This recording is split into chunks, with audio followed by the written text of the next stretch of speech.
call to order this meeting of the King George County Board of Supervisors. Oh, and I forgot, we're not meeting tonight. How you doing down there? All right, so please join me in the invocation led by Ms. Bender and the Pledge of Allegiance. Everyone, please rise. Please, Lord, guide us tonight to make the right decisions for the residents of our county, to listen to our constituents, and think good, long and hard about the items that are on our agenda. In Jesus' name, amen.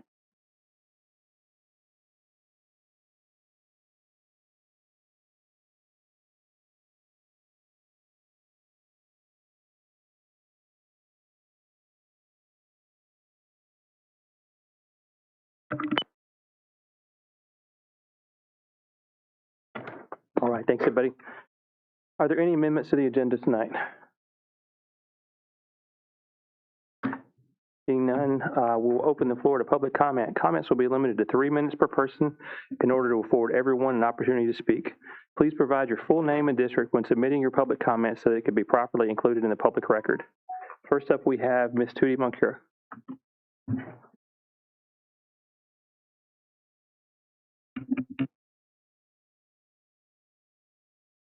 Tootie Moncure, James Madison District. I'm here speaking as a citizen and not on behalf of King George Planning Commission.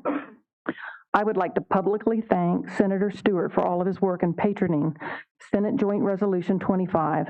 His efforts to get Governor Spangenberger to release the data, the summary, and the recommendations will help us make better decisions about groundwater use in the future. I also want to thank Supervisor Bender for her work with the Eastern Virginia Groundwater Management Advisory Committee. These individuals, along with DEQ, deserve special recognition for their work in the support of our water systems. Thank you. Thank you, ma'am. Pastor Davis.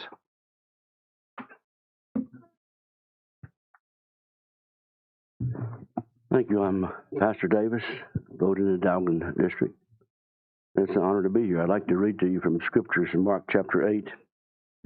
So when he called the people unto him and his disciples also, he said unto them, whosoever will come after me, let him deny himself. Ever tried doing that? Denying yourself? That's difficult. And take up his cross and follow me. For whosoever will save his life shall lose it, but whosoever shall lose his life for my sake and the gospel's, the same shall save it. For what shall a man profit if he shall gain the whole world and lose his own soul? Or what shall a man gain in exchange for his soul? Whosoever therefore shall be ashamed of me and of my words in this adulterous and sinful generation, of him also shall the Son of Man be ashamed when he cometh in his glory with his Father, with the holy angels.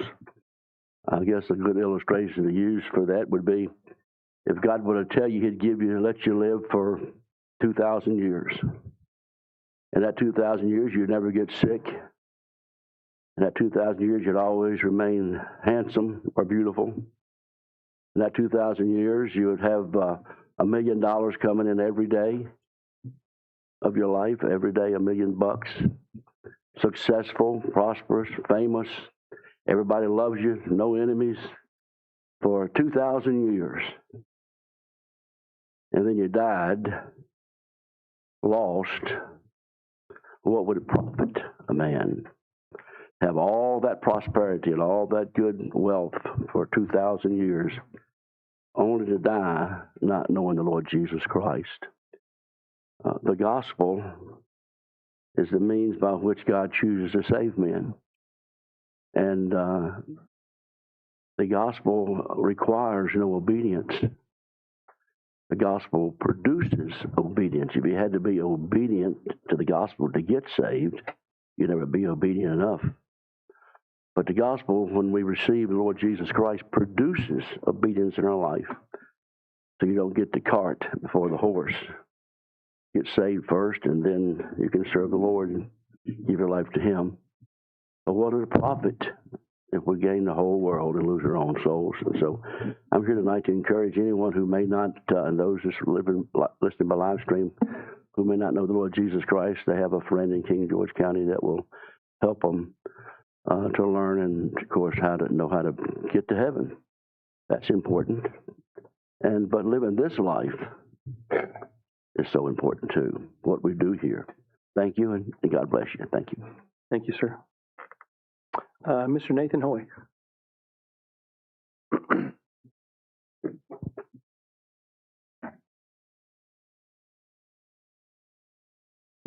Nathan Hoy, Shiloh District. They say never follow God or children, but I'll do my best. So I'm just up here again to kind of talk about my mom's house. We're ending up having to go with the subdividing process.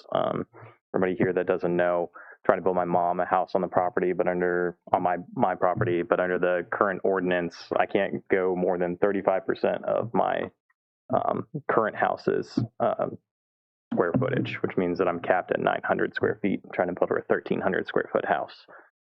Board of Supervisors have been very open to listening to me, same with the County Administrator's Office. I just think that it's worth looking at either the special exception process again, or kind of maybe it's worth taking a look at the ordinance. Seems really silly, again, on 118 acres. I can't build a 1,300 square foot house. But if my house is 10,000 square feet, I could build her a 3,500 square foot house on 2 acres, right? Special exception process cost me like 10 grand between the court fees, the $50 for each additional acre of my property.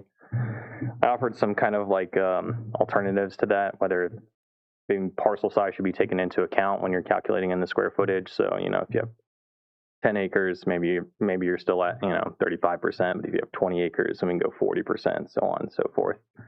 Or if your primary residence is the parcel that you're living on, maybe you only have to pay the court fees. Maybe the additional fee kind of gets waived, because I mean that's a $6,500 process right there. So, yeah, a lot of time left. The turning from Pine Hill onto Round Hill, the visibility there kind of really is not good. And that's all. Thank you. All right, thank you, sir. Mr. Bob Baird.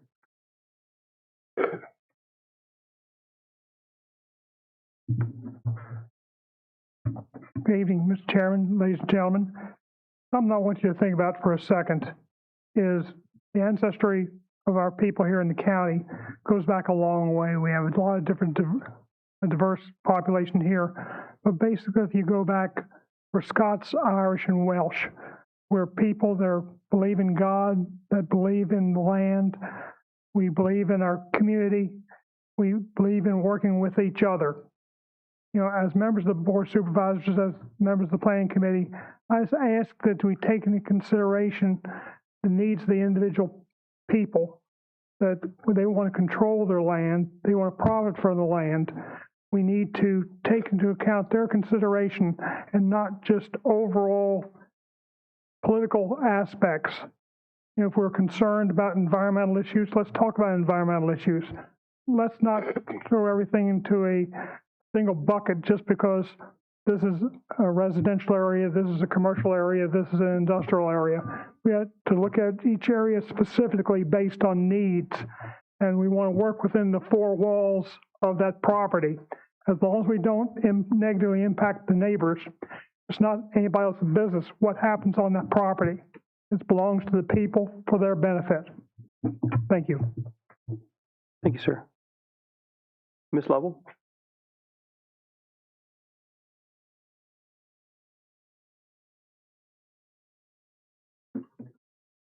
Hi, my name is Ana Maria Lobo. I live in Presidential Lakes. I want to thank you tonight for your service to the community. Also tonight, I want to give you specific thanks to those that help with the county programs, with a special thanks to the Sheriff's Department and King George Fire and Rescue Service. They do an amazing job keeping us safe. Also, a special thanks to the King George Parks and Recreation, Mrs. Chris Clark and Mrs. Vivian Shelton, along with their staff. They do an amazing job with the programs for young and old. About 45 years ago, I worked there as a volunteer and as a paid employee.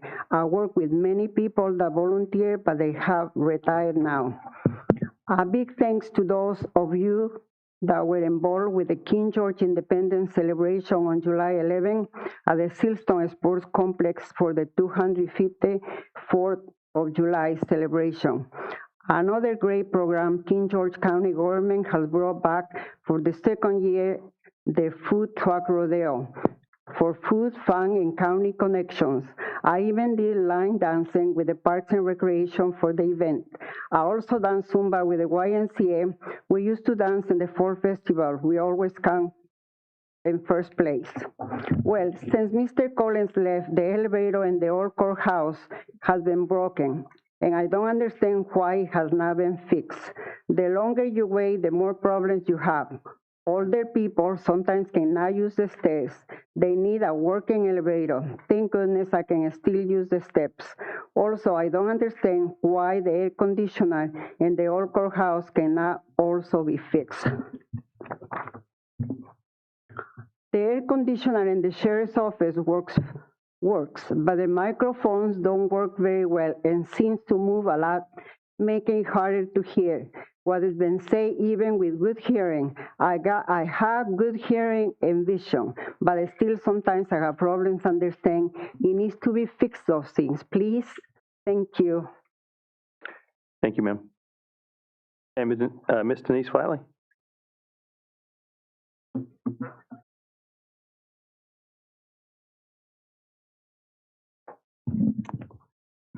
Good evening, members of the Board of Supervisors. My name is Denise Flatley, and I'm speaking as the chair of the King George Planning Commission and also as your appointed representative to the FAMPO Citizens Transportation Advisory Committee and the Bicycle and Pedestrian Advisory Committee. I want to welcome EPR this evening. I'm sorry. I think somebody else got me hooked on getting them reversed. And I look forward to working with them and the rest of the community and updating the comprehensive plan. I'm primarily here tonight to strongly urge this board to vote for continued support of the transition of the 16-mile Dogger Railroad Heritage Trail into a state or federal entity, such as an extension of Caledon State Park or a federal Potomac Heritage National Scenic Trail Network. At a FAMPO meeting a few months ago, I was briefed on the Potomac Heritage National Scenic Trail. This remarkable 800-mile corridor connects the Chesapeake Bay to the Allegheny Highlands and includes places like Mount Vernon and Great Falls National Park. Our local community's rich World War II history and beauty of the Northern Neck is deserving of inclusion into this network. Right now, maintaining nearly 16 miles of wooded property, bridges, and wildlife habitats requires significant ongoing commitments. While volunteers have done an incredible job, a regional or state level stewardship provides a level of professional, permanent resource management that a rural community simply cannot be expected to shoulder indefinitely. Elevating the trail to a state park extension or federal facility unlocks robust state and federal funding streams, heavy-duty maintenance support, and widespread ecotourism marketing. Walkers, cyclists, and others from across the Mid-Atlantic will come to King George, patronizing our local diners, shops, and lodging. It transforms a local management challenge into a premier regional asset at zero fiscal strain to our local taxpayers. Let's do what we can to secure the future of this greenway. A letter of support opens up opportunities for the National Park Service and state park system just to provide planning and assistance to our jurisdiction. It does not control the outcome of that planning, just as the current owner maintains complete control over the use of his land now. We are privileged to have access to it. I respectfully ask this board to proactively pass a resolution supporting the state or federal transfer of Dogger Railroad Heritage Trail. Thank you for your time and your continued service to King George County. Thank you. That's all the people that signed up. Is there anyone in the audience who would like to make public comment? Pastor Shaw.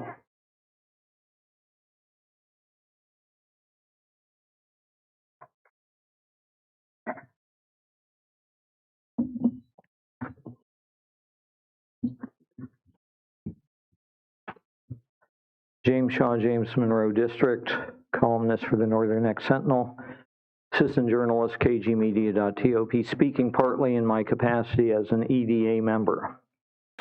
Repeat hat, water boy. The 6-month delayed report on the water under our feet and the rivers and streams that run through many people's backyards has arrived. There's bad news and there's good news. You have no choice, you get the bad news first. As everyone knew or suspected, we collectively are using water faster than it can be replenished. The report deals with the Eastern Groundwater Management Area and the Eastern Shore Groundwater Management Areas. These areas have a few aquifers at various depths. The deepest aquifer for us is the Potomac, and that supplies 70% of our groundwater. I live in Claydale. We just sunk a well into the Potomac aquifer 950 feet deep. The Yorktown Eastover aquifer system supplies 95% of that area's water, and these figures are coming from the report. When one combines the usage and breaks it down, you basically got 3 areas. 1, industrial, about 1/3, 35%. 1/3 is private domestic, about 34%. And 1/3 is public water supply, 26%. The good news is we need and can develop a long-term plan. We can foresee that all the water competitors are going to be approaching this from an old technology approach. We have a unique opportunity of jumping ahead of that pack. That is only possible if we do this creatively and we do this quite smartly and quietly. And that's why at this point, I'm zipping my lip in public.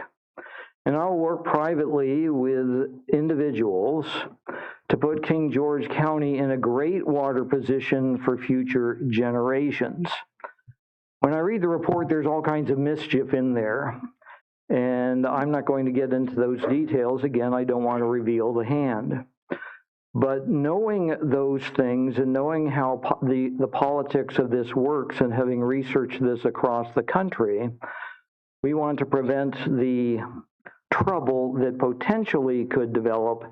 And so that's why I will be privately working with many of you in the coming days, weeks, and months, and perhaps years into the future.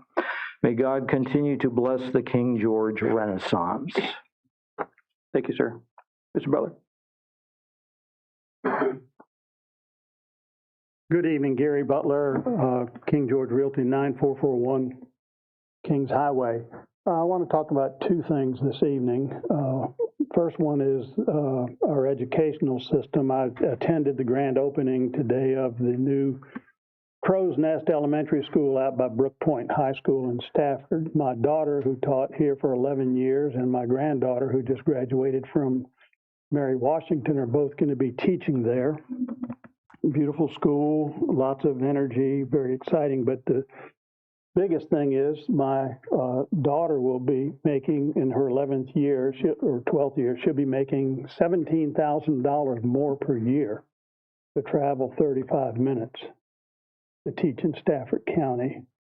My granddaughter will make $15,000 more per year as a new teacher. Something really, really wrong with that. We have to do better. I understand this is a BOS meeting, but you all fund it. When that school budget comes around next year, and we lost, I don't know how many, when I was up there today, I saw at least 8 or 10 King George teachers that have left to go up there to teach. That's too big of a disparity, $15,000. So that's issue number one. Second thing is the comprehensive plan update and review. I went through one of those on the Planning Commission years ago. A lot of work. Understand that the county has employed a firm to help guide through that. I also understand that there's some thought or consideration being given to having a steering committee. The word steering should scare you to death right off. I mean, should have named it something else so it wouldn't draw so much attention to what its purpose might be. But we don't need a steering committee of finding people out in the county, the lay people, they can attend the meetings and voice their opinions all they want, especially since we have a firm that's leading us through the comprehensive plan. The Planning Commission are people who have been dealing now, some of them several years, some of them a year, or whatever the case might be, with land use issues. So they're going to be far more familiar with the types of things that are facing King George than each of you handpicking two people to, I don't exactly know what the purpose of a steering committee would be, but we don't need it. Thank you. Thank you, sir. Is there anybody else? Ms. Morgan, come on up. Terry Morgan, Shiloh District. I wanted to start out by just saying I've spoken with everyone except for Mr. Metz today within a few minutes, but this is just in reference to the rezoning and things with the Dahlgren West issue. I want to point out a couple things. 9% of the citizens of King George don't have internet, so that puts us at a disadvantage already. And out of that, 5% don't even have a computer. That's on our census. 30 to 40% still have landlines on average. So the average household that this deals with is 10,000. So that makes getting our information out a little bit difficult, in which we already knew, and you guys have tried to adjust multiple times. The point I want to point out about is with the Dahlgren West, which has already been decided, which I spoke to people on that, I informed them of that. But I think that the county needs to be informed too, that that property and that land use, when people are looking at it, is still an ag land. So there's some sort of hole that's falling in the community with this.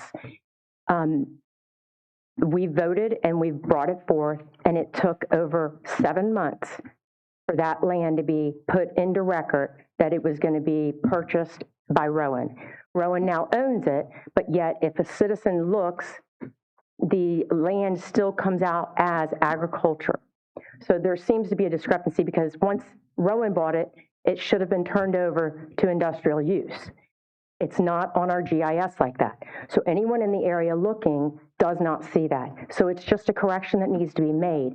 I'm not asking for, everybody to do it now, but we do need to recognize if people are buying into the community, they're looking at their land and they're looking at adjoining lands and they're seeing that that land is ag land. They're not seeing that that land has been transferred as of last year or as of March, that it's been turned over to a developer. So therefore it makes the people some of the people that spoke here that were very upset, understandably, that they had no idea it was an industrial. I know that this board worked with it. I understand that. But I'm talking about somebody that's moving over here that's looking and not realizing it. I'm not saying that there's a whole lot of things that could have been done, but I think there is a whole lot of things that can be done 8 months later. Now, that being said, we're talking about large parcels here. We're not talking about small parcels. We're talking about 223 acres plus, that this spreads around, and I've spoke with several of you today. So, take that for what it's worth. But I think that it's something that has to be addressed. There's a pitfall somewhere that has to be addressed.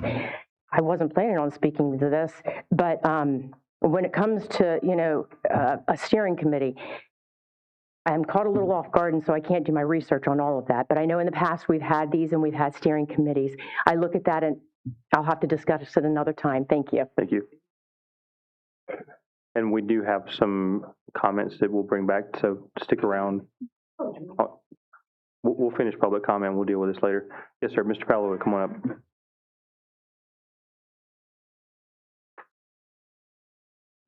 Sean Palavoda, 5505 Chatterton Lane. I'm Vice Chair of the Planning Commission. I'm looking forward to working on the comprehensive plan with the Planning Commission. We're charged out by state law to develop the plan, and you guys get to approve it or decline it or modify it as you see fit. The steering committee seems to be an inefficiency, whereas that's just going to make everything take longer. The Planning Commission should work directly with the contractor to get this plan done. We can get it done efficiently and with the people that you guys have appointed to make these decisions. That's all. Thank you. All right. Anybody else? All right. Seeing none. Anybody have any correspondence they want to read? All right, anybody online? Excellent. We will continue on then with reports to the board members. Start off with Ms. Bender. Thank you, Mr. Chair. Actually, before you get started, and I'll close public comment at this time. We go. I'm sure we'll have staff answer some of the questions that have been asked. Everybody hear me? It doesn't sound like it, but, and I will talk, and actually during the meeting, I'll send Mr. Beal a question about Round Hill and Pine Hill, because it might be just some tree cutting that has to be done. So I'll send him during the meeting an email, and he's always very responsive. Before I actually talk about the board report I gave, I do want to make one mention. We have, in our community at the Smoot Library on Thursday and Friday, a meeting about the Gibson Solar Project. And I'm very disappointed in the new owner of that project, Hanwha, because I've had quite a few people in the Shiloh district and outside of the district. In the Shiloh district, particularly the people that are landowners, they got a letter in the mail. And I've even been sent the letter, so I know what it says. But they want information before they go to these community meetings so that they can ask informed questions. And there is no information out there, and our staff has asked them for it. And with the responses we get, we'll have it up the day before. That's unacceptable. If you have a project and you have it at a community meeting, this is out there to all the developers, have that information out there, because citizens want to come informed to ask good questions. They don't want to get the song and dance and the Food Line gift card at the meeting. They would like to actually have questions so they could ask you informed questions. So I hope everybody out there, including Hanwha, hear it.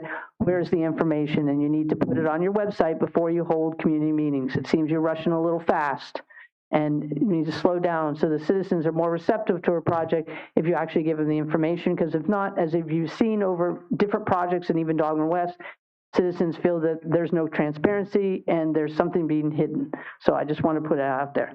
Now I'll get to my board report. The first thing I want to do, I gave a short fun fact here for America's 250. Since it's back to school time, here is an interesting fact about King George. Originally, King George in Stafford had the same superintendent, and the school board office was somewhere near the county line in a house that's long gone. But the first county superintendent was a lady named Mary Howard, and she was around 1921 or 22. And get this, she made $1,000 to be the superintendent of 2 school systems.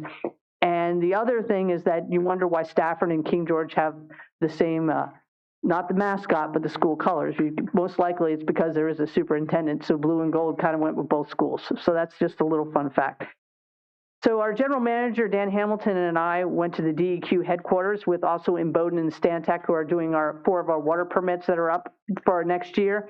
And we had a good discussion with them, answering some certain questions concerning extra data DEQ needed, justification of water needs, and the push to an alternative water source. And I thought it was a very good meeting face-to-face with the folks writing 4 of our permits that are up for renewal as of January 3rd, 2027, one of them being Dahlgren. Mr. Sullins and I also met with Nick Over and Rowan about Dahlgren West, and our county administrator was there also, and we questioned specific items. I know I did related to water, purple pipe, and the discharge, bringing up points that were from the newly released SJ25 groundwater report. Mr. Sullins and I encouraged them to get more information out to the community and to hold some more engagement with concerned citizens. They responded, I know, to several direct questions from residents surrounding the project. And I want to say happy retirement to Patty Norris Barker, who retired on Friday, who worked for the King George County Service Authority for the last 32 years. We appreciate her dedication, well, actually for the county and the Service Authority. We appreciate her dedication to the county and wish her well in retirement. And one thing, it's so interesting to go to one of these and people come that you don't expect. And the stories about how Patty touched some people's life, including a young person, where she helped her put her on a path that she now works for Mayor Washington as a healthcare specialist. So it was really nice to hear those stories. You never know how many people that you touch. So happy retirement, Patty. The last thing I want to talk about is in 2024, Senator Stewart helped to pass a groundwater supply report, the SJ25 report that was supposed to be released by January of 2026. I know several speakers have talked about it here. So that report was not coming out from the governor's office. And there was a reporter from the AP, who some of you might have read the story in the AP, that reached out to several people in the area, including Senator Stewart and myself.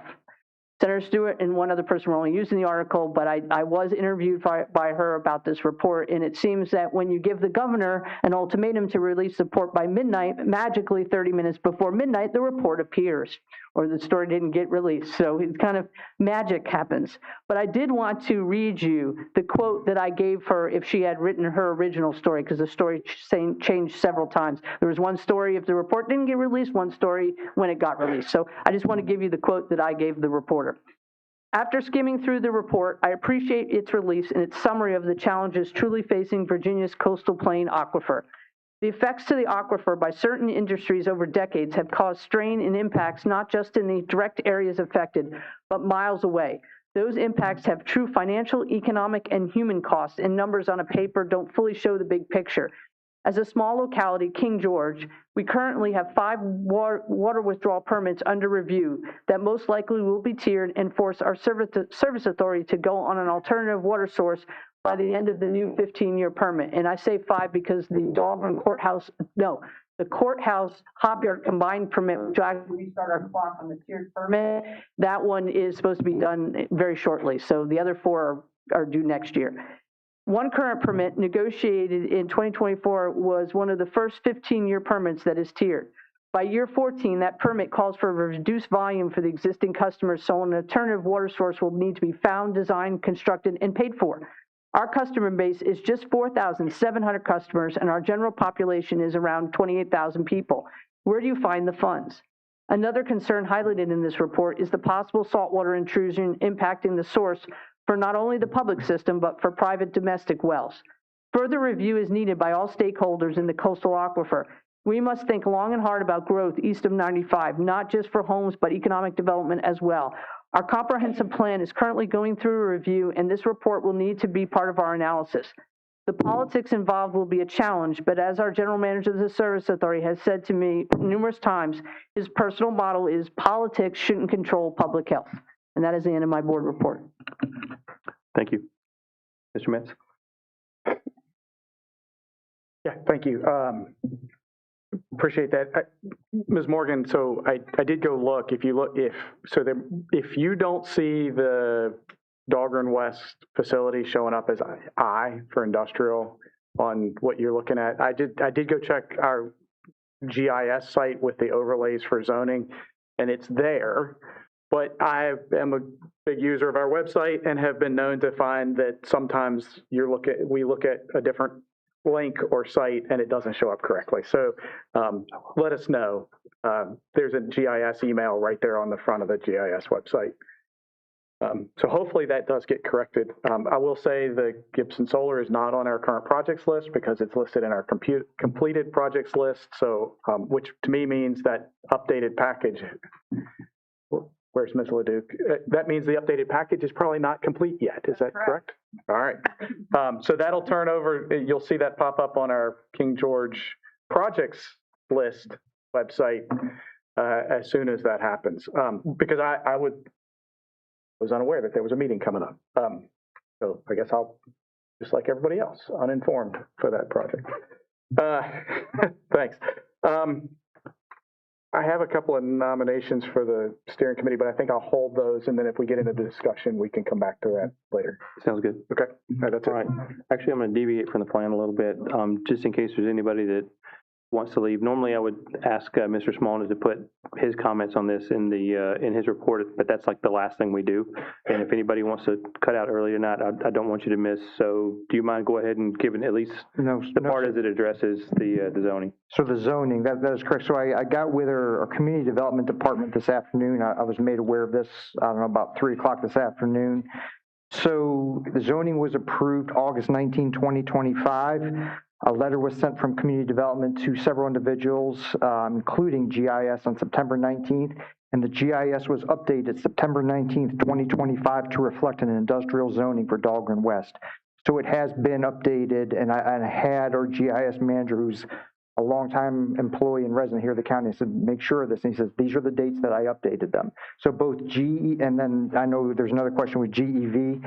GEV, that zoning was approved February 17th of 26. Letter sent by Ms. Leduc, March 4th. GIS was updated March 11th of 26.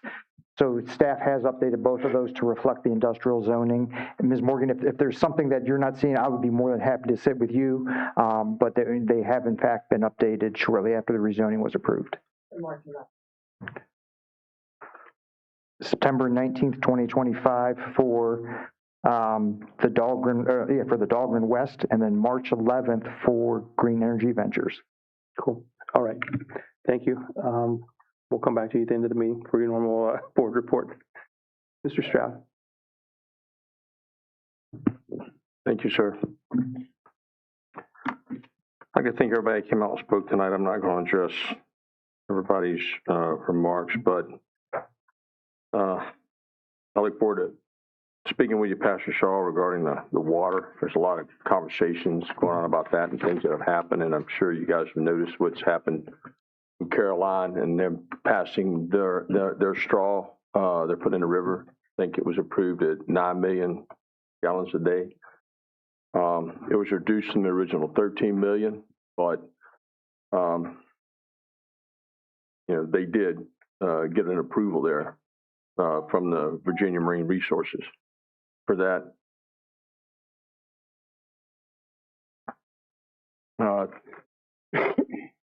Thanks for the comments that people provided on the Planning Commission. I found them rather interesting about the steering committee and the steering committee delaying, the progress on that, because I saw beneficial as a beneficial aspect.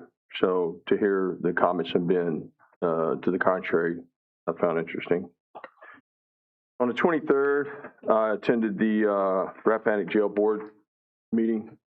What was different is that now they're allowing public comment as well. So that too is pretty interesting. Some of the things that came out in that, but it's new, and I don't think they're going to stop it for the time being.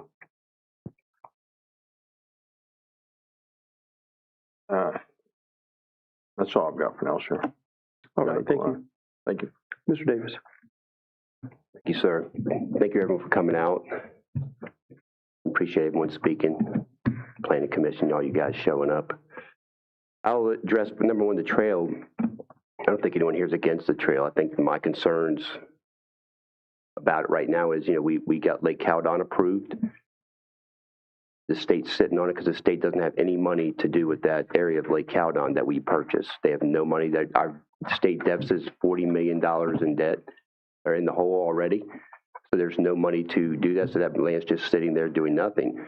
My fear and what I want people to figure out is if they purchase the Heritage Trail and they don't have the park rangers to go on the trail, they don't have the money to maintenance the trail, will they shut the trail down?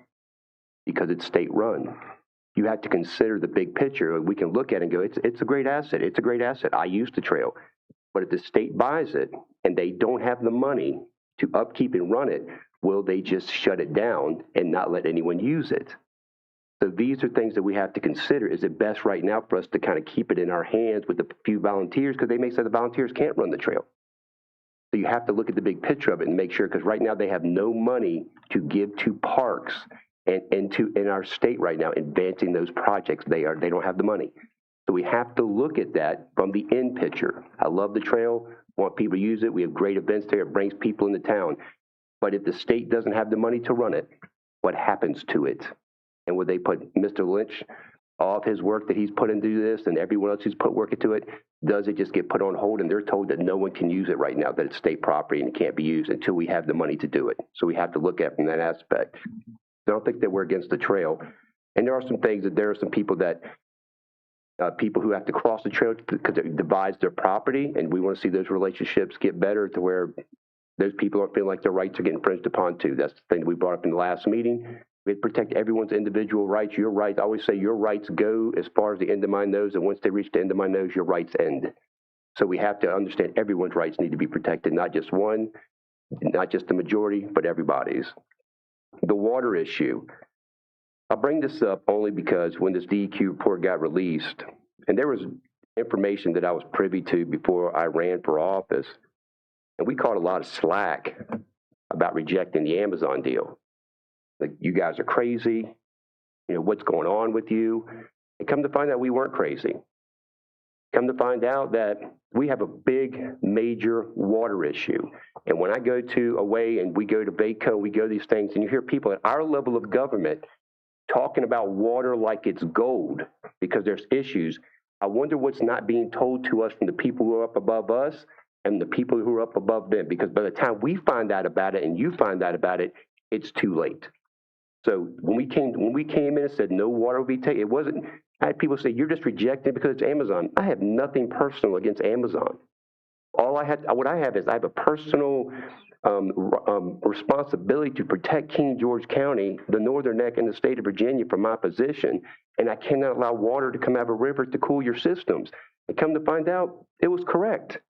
You know, it's just, you got to do your homework and stop just looking at, you got to go a couple layers deep into things if you really want to find the answer. Don't just get to one answer and think you got the answer. Keep going a little bit deeper and see what happens and what's going on there. We took a lot of heat, and I think DEQ now, and Mr. Stewart had a lot to do with that report being done in the state of Virginia. And started with Caroline. He was like, has anyone done a report to see if they get $14 million, how is it going to affect the river? So he had DEQ run tests, and come to find out, we're in danger. The water levels here are low. We took a lot of heat from the ZOTAC, from wanting to downsize land. Come to find out, we were right. I'm sorry. It's the east of 95. They're not just saying not industrial development. They're saying that even residential development. Like, we can't handle any more of that on this side of read the report. You can AI and pull it up, and then go specifically, what does it say about the Northern Neck? And it specifically talk about the Northern Neck due to residential industrial growth that is a strain on the aquifers here. It's not our fault. There are paper mills in other counties that are just sucking the water, and industrial things that are sucking the water out of the aquifer. Hampton Roads is trying to pump it in, and they're sucking it out. And at the state levels where we need to be fighting some of these things and bringing those things up to head, because those things are causing the quality of our life to deteriorate. We ain't getting very far with water. I don't care how many houses you throw up and how many people you bring here. You're just going to have a bunch of people going around with no water. It ain't going to be good for anybody. So we have to look at it. And so if we talk about doing things like we need to put a pause on something for a few years, if people are all up in arms, we need to put a pause on something for a few years. Now it's coming from DEQ themselves and from their reports that we need to put a pause on some things for a few years because we are in trouble. We have to figure out this water thing. We can't act like it's not happening. It's happening in real time to all of us. And the more people that move here, right now there are houses. One of my buddies is a developer here. Love him to death, but he's driving me crazy because everywhere I go, boom, boom, there's houses are getting slapped up everywhere. It's just another straw, just another straw, just another well, another hole going down the aquifer. Just bring them here, bring them here, bring them here. It ain't working. It's not working. And we got to wake up just a little bit and say, wait a minute, maybe we as a community need to put a pause on some things and let people figure things out to figure out what the next step is. And then when things are ready, we can hit an unpause button. You know, Mr. Butler was talking about schools and things, those issues. Those are all things that need to be solved. But we have to catch up to those things. And we're not going to do it overnight. It's just not going to happen. I'll end on that. Oh, I do want to, maybe that's why you're here, Mr. Knight, but not, I don't know. But I heard that there was a donation to the animal shelter for $500,000. Is that correct? I don't know the gentleman's name. Are you going to speak on that tonight? Are you going to speak on it? Yeah, it's on the agenda. So I had I did have a couple of residents reach out to me who, I don't even think they knew the gentleman, but their request was they feel like something should be named after this gentleman, that some kind of plaque or something should be there to honor him. I mean, the YMCA, I think the county gave him $4 million, and some guy donated $1 million, so now that's renamed. It's no longer the King George YMCA, which is kind of irritating to me. But I think there ought to be something done for him. And you know, maybe in the future when we have a dog park or something of that nature, I don't know, but we'll see, right? It's already in discussion. Okay, just want to make sure. I just let you know that residents reach out to me about it. I know it's already in discussion. Okay, now I know. I'll just give them your number. All right.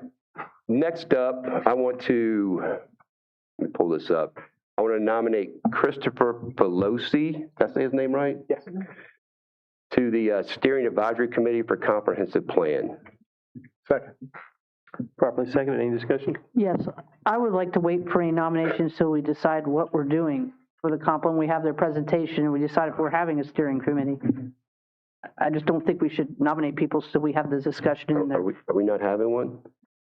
I would like to discuss that. I would definitely like to discuss that. Before you do? You want to discuss it before you make nominations? You want to discuss whether we have a... And then we'll make the nomination. Okay. We can always make the nomination. That's all. Nothing against anybody nominated. Just want to have the discussion before we throw names out. All right, we can do that for you. But if you were, no issue with you pulling that back, I would definitely second it, though. Yeah. Keep what you Retract your... Unmotioned. There you go. Great effort. Withdraw your motion. I didn't mean to stir the pot. Motion-free zone. I meant to chat you about that before. Yeah, well, you should have chatted. But thank you, I'm kidding. Thank you guys for being here, and thanks for listening to me rant. Kitchens Point, were you gonna mention Kitchens Point, Bill? Yeah, I was gonna let you do that. Oh. Nope, we're done. Moving on. All right. Thank y'all for coming out tonight. Appreciate that. The one, I'm not going to address all the comments. The one thing I will address is, you're right. There are a lot of people in the county that don't necessarily have access to broadband, internet, and stuff like that. But I will say that pretty much everybody's complained so far has done it on Facebook and in person. So that indicates they've got some level of access to the internet. So, okay. That being said, Ms. Bender already talked about one of the main things that we had this past cycle of engaging folks. I want to share with you a cool proclamation that we agreed to do. So this recognizes the Mount Bethel Baptist Association of the District of Columbia, Maryland, and Virginia on the occasion of their 151st historic annual session. Now, some background on them. The Mount Bethel Baptist Association was organized in 1875, making it one of the oldest African-American Baptist associations serving the District of Columbia, Maryland, and Virginia for more than 150 years to strengthen communities through Christian faith, worship, education, evangelism, fellowship, and service. On January 26, 1898, the trustees of the Mount Bethel Baptist Association purchased 75.12 acres of waterfront property in King George County, Virginia, creating what is today known as the Mount Bethel Christian Center, a place that has welcomed generations for worship, retreats, leadership, development, youth activities, education, and community fellowship. The association has maintained a lasting relationship with King George County for more than 128 years, enriching the county's cultural, historical, and spiritual heritage while providing a gathering place that has welcomed thousands of individuals and families from throughout the region. And there's quite a few more details on this, but if you're interested in reading it, please come up after. Ms. Fish will have a copy of it that you're welcome to access. But I do want to congratulate them on their 151st year in service. So that's a wonderful run. With that being said, I will close my report at this time, and we'll move on to the consent agenda. Do I have a motion regarding the consent agenda? Do I have a motion regarding the consent agenda? I'll make a motion to accept the consent order. Oh, threw me off there. Hold on. The consent agenda as presented. Second. Properly seconded. Any further discussion? Roll call vote. Ms. Bender? Aye. Mr. Davis? Aye. Mr. Metz? Aye. Mr. Stroud? Aye. Chair votes aye. Motion carries. Over to constitutional officers. Are there constitutional officers who would like to make comment tonight? And you're actually on the agenda, sir, so no need to. What's up? We both got a correspondence today that I didn't see. Oh, okay. Any other constitutional officers? All right. Moving on to the Board of Supervisors agenda, public hearing. This is continued from Tuesday, July the 21st. The King George County Code, Chapter 14, Article 8, Meals Tax, the proposed ordinance amendment would repeal Section 14-180, discount of the meals tax ordinance, eliminating the current seller's discount provision, which allows sellers to retain 3% of the meals tax collected and timely remitted to the county. Draft ordinance 0-19-2026. Ms. Regina Puckett, would you mind coming on up for any questions? We actually had the public hearing of this 2 weeks ago, but unfortunately, our IT technology was not working out for us, so we decided to push the vote back to tonight so that people who weren't in the audience, if they wanted to make any comment on this, could. So before I open it up for public comment, do you have anything you'd like to add, ma'am? Yes, so At the July 21st board meeting, the Board of Supervisors had extended the meals tax public hearing to August 3rd, 2026 meeting. This is a public hearing to repeal the 3% seller's discount under the current meals tax ordinance. The 3% seller's discount allows restaurants and food vendors to retain a small portion of the meals tax they collect to offset the administrative and collection costs. They provide and file, they pay their, provided they pay their remittance on time. Monthly remittances paid after the due date are not eligible for a discount and are subject to penalty. The penalty is as follows. 30 days is 10%, 31 to 60 days is 20%, and over 60 days is 25%, not to exceed 25%, with the minimum penalty being $2. Many of our small businesses take advantage of the seller's discount. I would not want to discourage the small business owners that pay in a timely manner in order to receive the small discount. The job of the Commissioner of Revenue is to enforce the code that is put into effect by the state of Virginia and or the local Board of Supervisors. Sometimes collection of the meals tax can be difficult. The seller's discount is in place as incentive for the business to remit the meals tax on time. It would be my recommendation to keep the seller's discount in place and set a cap of $200 on the amount of the discount. The discount would be 3% of the tax due or $200, whichever is less. Payments received after the due date will not be allowed this deduction and will be subject to penalties and interest. Another option would be to repeal the seller's discount and lower the percentage of meals tax to 5% or even back to 4%. There were a few questions asked of me at the last meeting that I would like to address. Mr. Stroud asked when the meals tax was adopted for King George County. The answer is 1991 at the rate of 4% with the 3% seller's discount on the amount of tax due. Mr. Sullins asked what the total discount for all meals tax would be. The answer is approximately $64,000. Mr. Metz asked what revenue was in 2025 for meals tax. The answer is $1,810,874.34 at the rate of 4%. Using the same numbers at 5% would have been $2,263,592.90, and at 6% would have been $2,716,311.48. All right, anything else? That's all I have. Excellent. Thank you for bringing that up. All right, at this time, we'll open the floor for public comment. Upon completion of the public comment, I'll bring the matter back to the board for consideration. The public comment is going to be limited to 3 minutes per speaker to ensure everyone has an opportunity to speak. Please state your name and address before you make your public comment. And I'll also note that this is only related to the public hearing, what we're talking about at this time. Is there anybody that would like to make public comment on this? Sir. Question. You need to come up. You need to come on up. No, I spoke last time. Do I get to speak again? Yeah. Oh.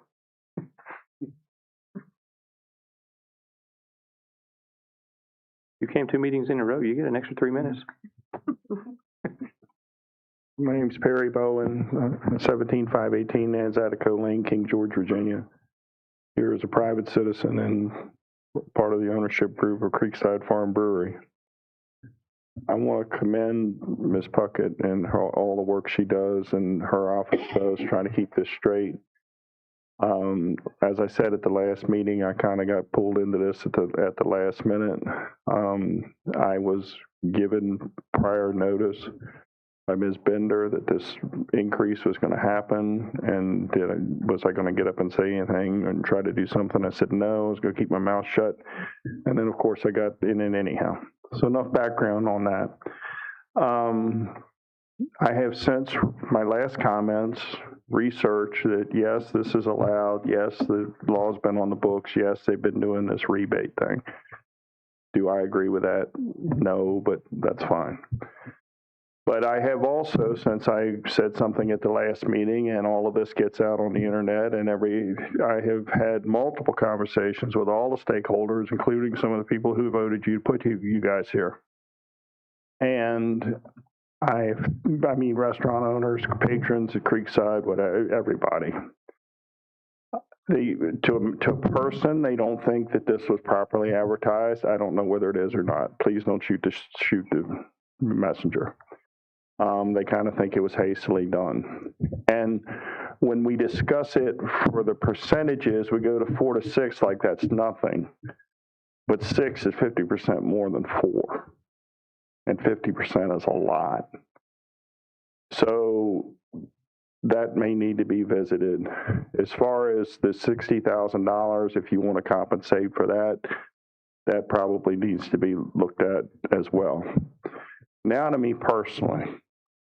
Thought about this a lot, more than probably should have, but I've thought about this a lot. And the comment that was made multiple times by you guys and other people is, well, if somebody's deciding to leave, they're going out to dinner, they're not going to say, well, we're not going to eat in King George, we're going to drive to Fredericksburg because they raised the meal tax 2%. Okay? That's true. That's not undeniable. But what it doesn't do is it doesn't look at the fact that we need to encourage people to come to King George to eat. It's not the people leaving King George, it's the people coming to King George. So anything we can do to encourage that, we need to do. And cutting it back to 5% seems like a logical thing because that would be less of an increase, okay? And it would incentivize, it may at least make it look better to people from other communities. It's in Prince William, I think it's 3%. In Fairfax County, it's 3%. So anyway, I don't know whether reset's possible or pushing things down the road, but I think you probably ought to consider that. Thank you. Thank you, sir. Is there anybody else who would like to make public comment? Okay, do we have correspondence? We have one. All right, my correspondent is, my name is Jeff Stonehill from the Dalvin District. I vote to reject the repeal of the seller's discount. As be heard tonight, it seems pretty vague in the General Assembly. If the General Assembly actually changed the law this year, searching online comes up with mixed messages. AI shows there has been no specific legislation vote in Virginia Senate to repeal discount, often referred to as the dealer discount or vendor compensation sales tax. The General Assembly has debated change and adjustments to dealer retail sales tax discounts and simply voted on repeal portions tax by repeal measure targeting a local seller's discount has not advanced roll call vote. I also represent the King George Restaurant Owners Group, comprised of 10 businesses so far. All are discussed with the lack of support that the county shows its local brick and mortar restaurants. First, it allows food trucks to slowly move to the county, taking business from local restaurants. Then the county starts advertising and promoting trucks to come in for Truck Tuesdays and food truck rodeos. Then raise the local meals tax to 6% with very little notice for us to come speak against it. A 4.5% or maybe a 5% would have been a lot easier to swallow. King George has always had the reputation of being business friendly. This needs to change. You need to think more about your local brick and mortar establishments that pay all their taxes. All right, thank you. Any other correspondence? All right, anybody online? All right, at this time I will close public comment and we will close the floor for public hearing and bring it back to the board. Ms. Bender? I'll just put up front because I was probably the only one who didn't agree to the raising the meals tax. And I've talked to a couple of small businesses, and I've looked at their receipts, and I've seen the receipts that were out there when there was 4% and 6%. And there's, stop you for a second. Yeah. The public hearing is about the 3%. Right. What I'm getting to that part is I've seen the difference it adds on, and then I've talked to those business owners about what is the sellers, those that take advantage of it, do for them. The restaurants have such a small bottom line. I'm not saying Chick-fil-A and Chipotle and the big restaurants. I'm talking about our small mom and pops, and there's got to be the 3% at least gives them that small margin. It helps narrow that small margin between success or failure. And so I understand not wanting Chick-fil-A and the big sheets and all them to get that, but I don't even know if there's something we can do to maybe the smaller business, and Mr. Smokes shaking her head. So I am for keeping the seller's discount to help those small businesses. I mean, those true small business, not Chick-fil-A, not Sheetz, not Wawa, to help them with those profit margins. And I wish we could revisit the meals tax, how much we raised. Okay, thank you. Is anything? I get my mic to work there. Yeah, so I had also heard the concern about the legislative affairs paragraph that was in our proposed ordinance that we would vote on. And I ran it by Mr. Stewart, our county attorney, and he did come back with, yes, it is allowed by two provisions within the tax code to allow for discounts of early payment. So if we do pass it, that would need to be stricken. I think I'm kind of leaning, like Ms. Bender said there. With everything else that we've done this year, this is a small thing that we should just leave the way it is. Okay.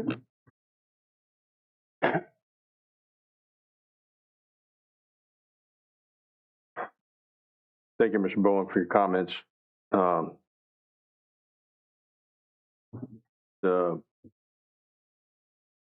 They're meaningful, you know. I like your honesty and that you share how you feel about it, but also, you know, the comments from talking to people. The comment, I just looked up Prince William because Prince William they just lowered their mills tax in 2025. They lowered it to 3%.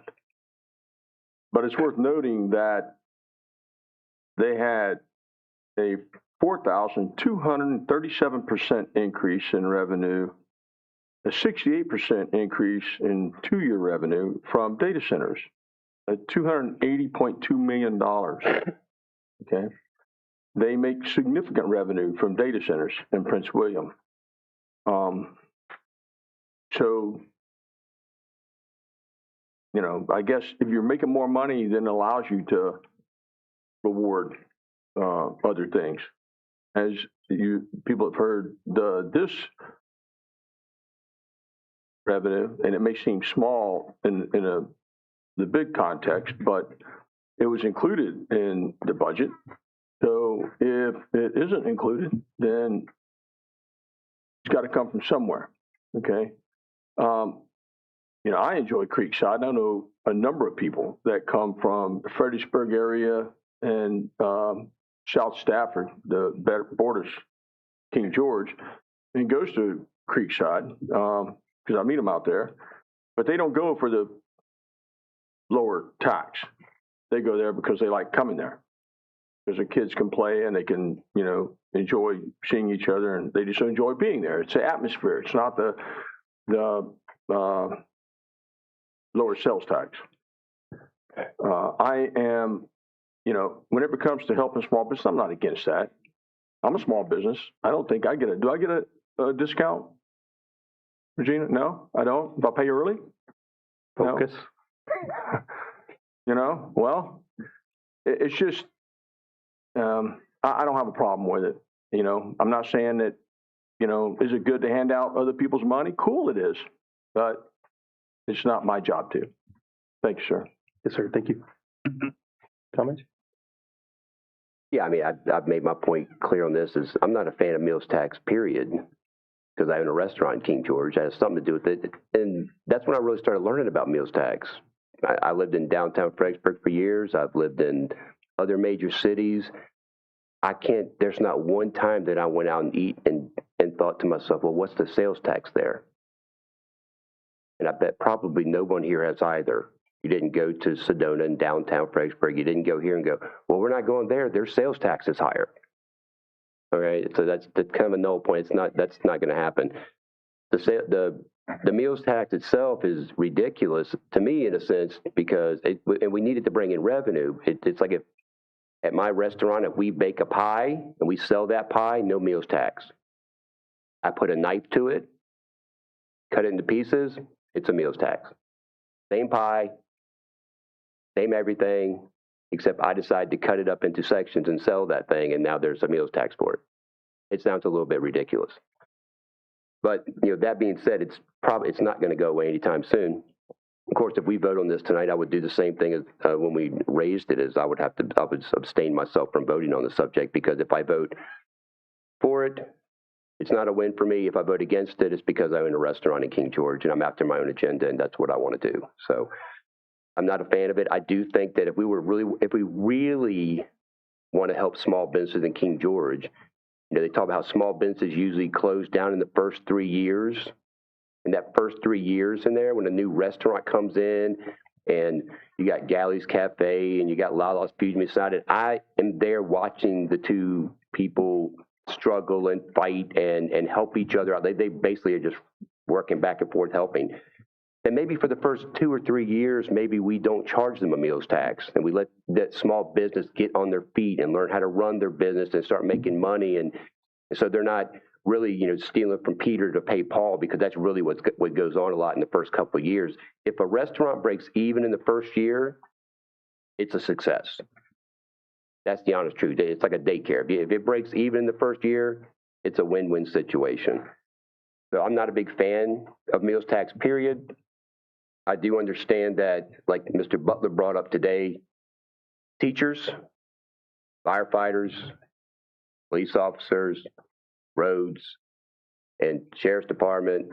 If I could tell you how many emails I get that tell me, fix Ralph Bunch, fix this, build, and it ends with, and don't rate, and keep my taxes low. That's how it always ends. It's just, it's amazing to me. And it's like, you're always trying to catch up. I think, what's our budget in the whole next year just starting out? A little over 147 million. No. Close to 10 million.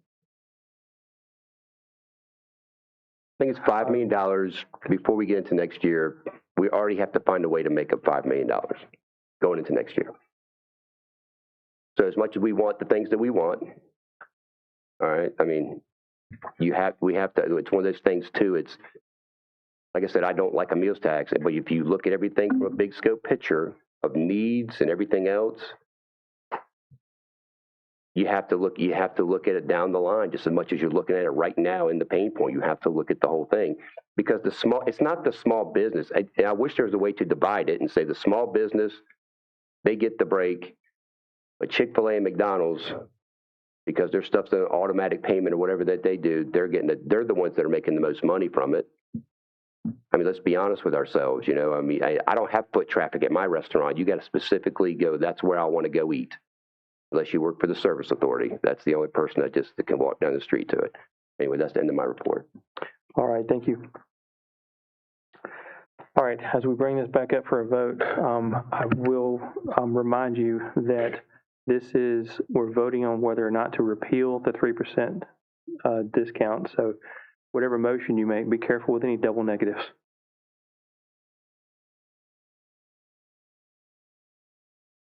Do I have a motion?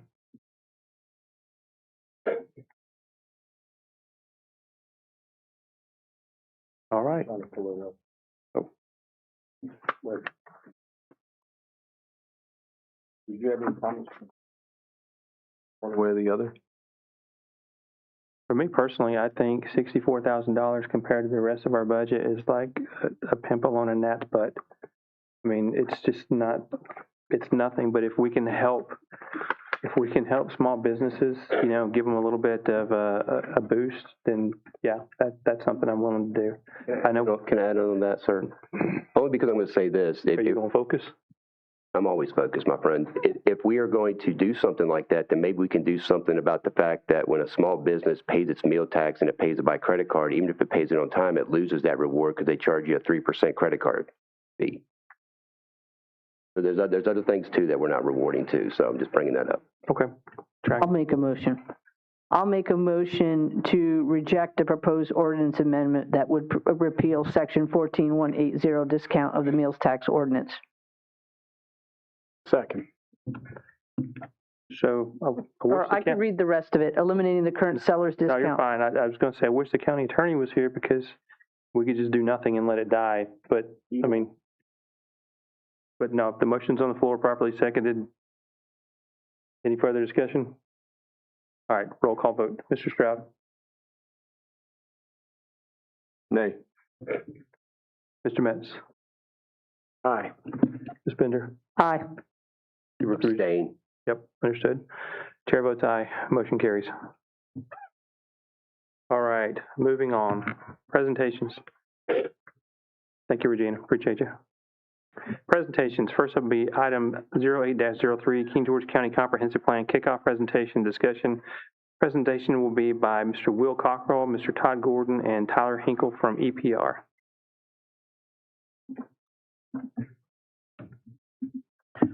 Thank you very much for having us. I'm Todd Gordon. I'm Principal Planner at EPR. My colleague Tyler Hinkle, Senior Planner at EPR. Will Cockrell is a delight, but not with us this evening. I apologize. So we are here to discuss the beginning and the kickoff of the comprehensive plan update process. We're very pleased to have the opportunity to work with the county on this important plan. And so I will see if I can make sure this works. There we go. So I got it. So some of you may be very familiar with comprehensive plans. I know we had some comments earlier from folks who've been involved in the past. Others may not be sure. But we'll talk a little bit about the basics as well as about the existing comprehensive plan. Would you like me to use this? Thank you. Thank you. Okay. We've also circulated a survey to staff as well as elected and appointed officials to begin collecting some of the data that we'd like to use, and so we'll discuss that as well. But again, our firm is EPR. We're a planning and engineering firm. We're based in Charlottesville, also employees in Richmond and some other locations. But we help communities plan for their futures in a variety of ways. So Will Cockrell, myself, and Tyler Hinkle all represent EPR. We're also assisted in this process by RKG Associates. RKG is a firm that we love working with who are economists. And so they'll be a great help when it comes to fiscal impacts and fiscal considerations. If you used the QR code at the edge of that slide, you would see the website that we put up as we made our proposal for this project. And so we will turn that into a project website as we go along. It's a place where people can go to receive information about opportunities to be engaged in the process, to read draft materials as we go along, and so forth. I don't think there's any need to show it now, but thank you. So a bit about the process. As we get into this process, there's a lot of assessment up front, which involves us going through existing documentation, the existing plan, and many other documents that help guide the decisions that are made in the county. This plan, like any comprehensive plan, is also very much a plan for and by the citizens of the county. And so there's an engagement process that we'll go through, and we think it'll be a very robust engagement process of meetings, surveys, and other opportunities for citizens to be involved and have their voice in this plan. And so as we get further into the plan, we'll begin to map our choices. That is, what are the strategies and goals that the county has moving forward. We'll also, very importantly, work on the future land use map, which is an important feature of comprehensive plans I'll talk more about in a minute. We'll draft a document itself. We'll bring that draft document back to the public to make sure that their initial opinions are reflected in that plan, and then we'll talk about implementation. Ultimately, the plan is a guidance document that is implemented by the other policies that the county adopts: the zoning ordinance, your capital improvement plan, and your annual budget, and so on. So we had initially discussed a steering committee working role. That is a small committee who could be provide guidance to this process on how and when to engage the public, to review draft items, and so on. And so regardless of the makeup of that body, these are people who would be very involved in the process and help this plan to reflect what they see in their community. We also always plan for board or planning commission touch points to keep these bodies informed throughout, so that your voice is represented in the plan and that adoption is sort of certainty. And so we want to also work very efficiently with county staff. You've got a great county staff who is dealing with land use and other issues daily. Very briefly about the comprehensive plan in Virginia. The comprehensive plan is required of all cities and counties and towns by the Code of Virginia. It is meant to be a guidance document that provides for the future needs and requirements of the community. And as I was saying before, it is a guidance document. And so the comprehensive plan is not the law, but it is implemented by laws such as the zoning ordinance. And so this is a plan for the physical development of the community, including land use, transportation, utilities, housing, and many other topics. And so every local government must adopt a comprehensive plan, and the locality should review that plan at least every 5 years to determine if updates are necessary. You have an existing comprehensive plan. Your last comprehensive plan was adopted in the fall of 2019. And we've already begun the review of this plan. This plan, your existing comprehensive plan, covers population and economy. It covers land use, culture, and natural resources.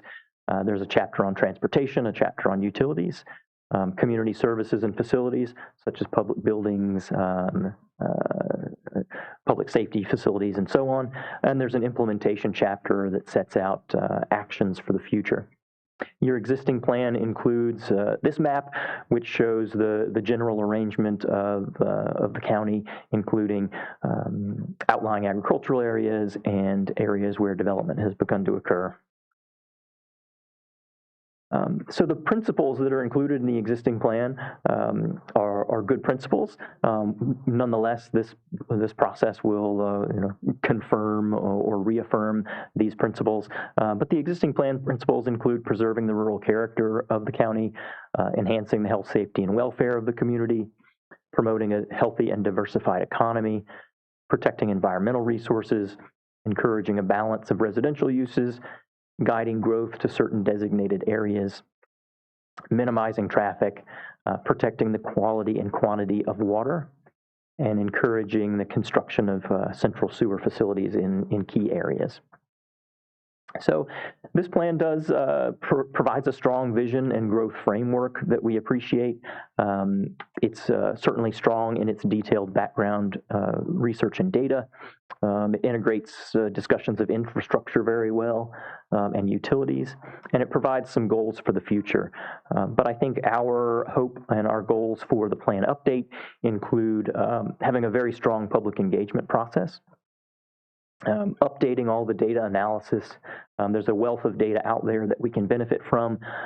We'd like to see this plan provide a straightforward integration of maps and graphics so that the document itself is very easy to read and easy for all to understand. And we'd like to be very clear about implementation. That is, what does the county want to do? Who is in charge of doing it? And on what time frame do we plan to get it done? Okay. So we circulated a bit of a survey that asked some of the questions that we need to understand up front. And so I'm going to allow Tyler to talk a bit about that. Yeah. Thank you, Todd. And thank you all for having us this evening. It's great to be here with you all. It was good listening to some of the conversations you all had at the beginning. It takes me a lot back to when I used to work in Shenandoah County, a lot of the issues of farmland preservation and water resources. So we're really excited and lucky to work with you all. One of the things that we wanted to do is just get a pulse from all of you on how you feel about your current comprehensive plan before we, really dive into what it could be, what you want your community to be in the future. So the first question we asked was, in terms of usability, how would you rate the existing comprehensive plan? I guess it's reversed. Sorry about that. So we had a split in the vote, and there wasn't a majority vote on it, but most felt that it was either fair or difficult to use. I assume most here feel that generally feel how you feel about the current comprehensive plan, that it might be a little difficult to navigate and use. And that's something we're going to explore as part of the plan. We want it to be a document that is accessible by everyone in the public, those who come here, that live here, and those who are using it every day. So we also asked, in your official role, what suggestions would you have for making the comprehensive plan more user-friendly? As local officials, what format would best help you make decisions? And the responses that we got were a variety of different ideas that folks had. Some had hinted about the need to making sure that the plan is ADA compliant, to make sure we have plain language summary with quick guides, and then offer deeper detail for folks to dive in if they'd like to.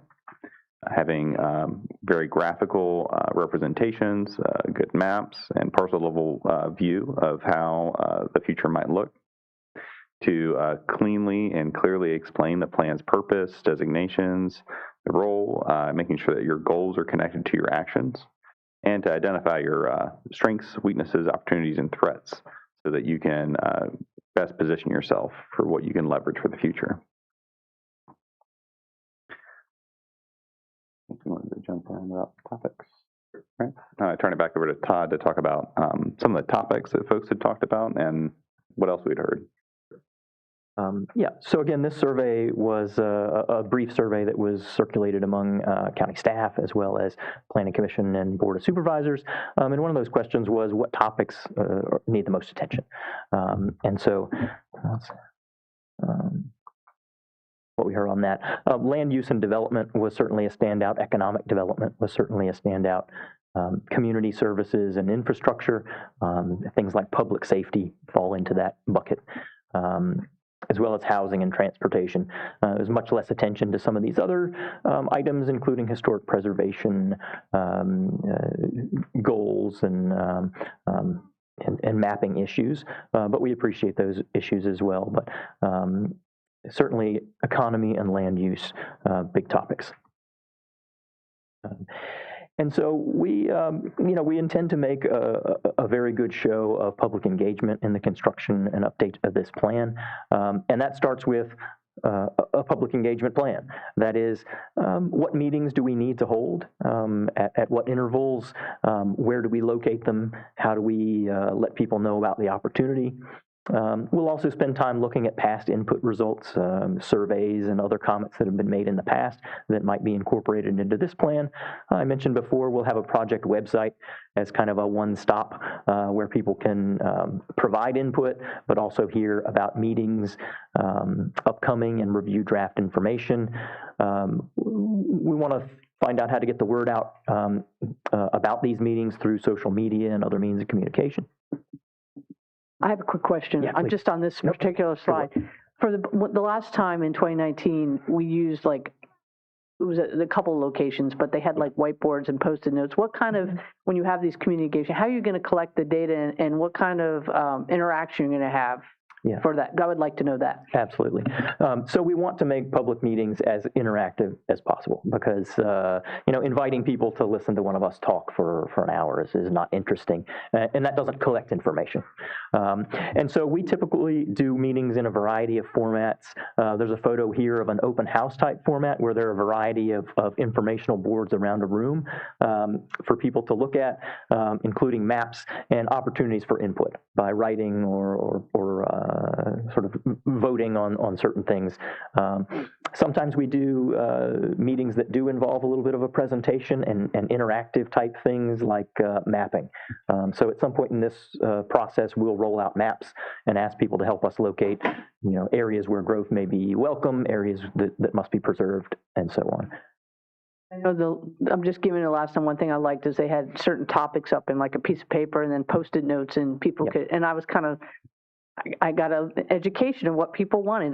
Way back then, it was dog park, even then. So, I was just wondering if you were going to do something like that. I know it's different than 2019. There's a lot more tools available, but there are a lot of tools available, but that is exactly the sort of thing that we do But there's some other things we'd like to do. We would like to have a community survey. That's one way to allow an input opportunity for people who aren't able to make it out to a meeting.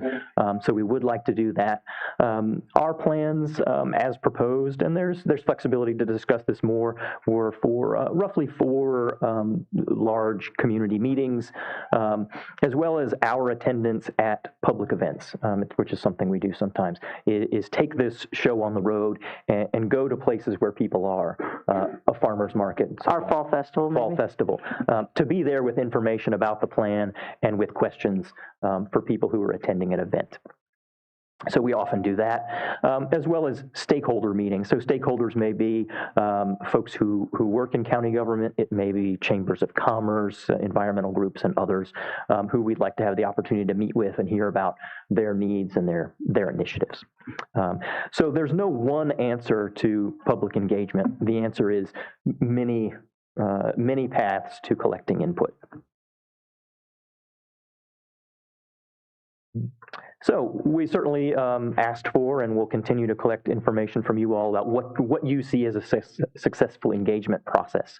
And so we did ask this of the brief survey that we sent out, and we heard quite a lot, certainly a lot about being as inclusive as possible, making input opportunities available to everybody, all areas of the county, people in different stages of life, and so on. And we heard that we want to, do our engagement in plain language, just sort of talk to people, avoid jargon, avoid, legal or planning terms, and so on. And to create a really transparent opportunity for feedback. So we'll certainly be talking more about that. We also asked about the planning process generally, not just the engagement process, but we wanted some feedback on what you'd like to get out of this process over the next 18 to 24 months. And we heard some things such as, a shared community identity and a vision, a really strong statement about where this county wants to be in 20 years. And we heard about practical implementation strategies. That is, yes, here's where we want to be in 20 years. Now, what are the actual steps that we need to take in the next 2, 4, and 6 years to deliver us there?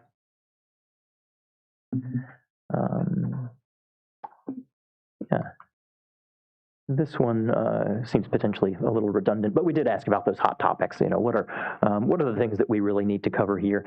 Comprehensive plans cover a range of topics, including those that are prescribed by the Code of Virginia, transportation and demographic issues, and so on. But when we asked this question of you all, we heard a lot about the balance of growth and rural preservation. As well as expanding things like housing choice. All right.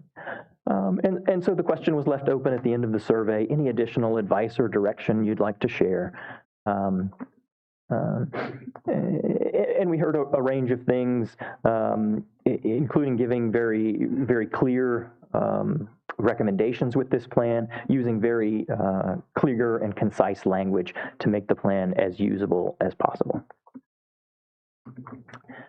All right. So next steps. As I said, this is an 18 to 24 month process. We're very, very happy to be working with you all on it. So some of the things that we'll do immediately is we should have this discussion about a steering committee. We are looking for a body to work very closely with on this plan, planning for public engagement opportunities, and vetting the process as we go along. Whether that's a steering committee, whether that's a planning commission or others, we can have this discussion. But we're looking for that advice, information, help with recruitment, that is getting the word out about input opportunities and so on, and the review of draft materials. And so getting a group in place and ready to do that is certainly on the list. And any other questions and discussion, we're happy to hear. Before we open questions, I did ask Mr. Smolden to come prepared to talk a little bit about the timeline. Why is it going to take so long? So yes, sir. So when we put out the RFP for the comp plan, we received 5 proposals. One firm did not provide a definitive timeline for how long it would take to do their work. One firm had a 16-month timeline, and 3 firms had 18 months to complete their work. And you heard me say at the last meeting, 18 to 24 months.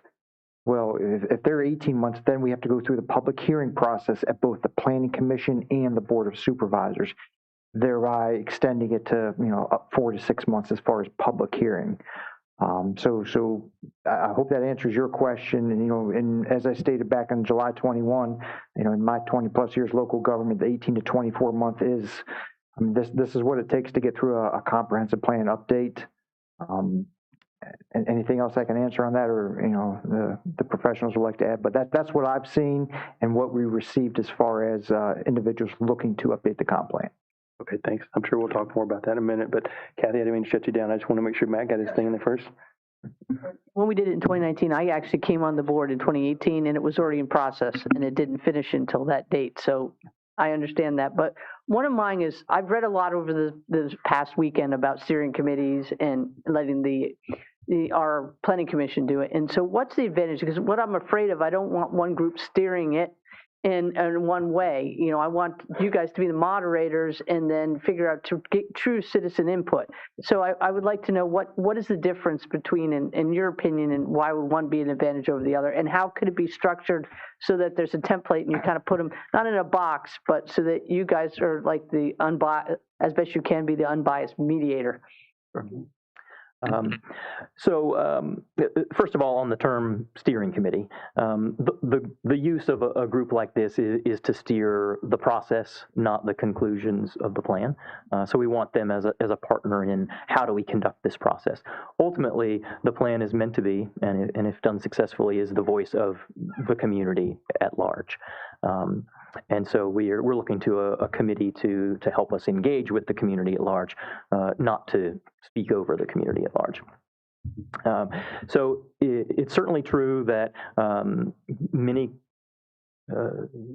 governments go with a steering committee who's specially appointed to work on the comprehensive plan, which allows them to sort of focus on this long-range lens. But we have definitely worked with communities who also just had the Planning Commission serve that role. And so it can definitely go either way.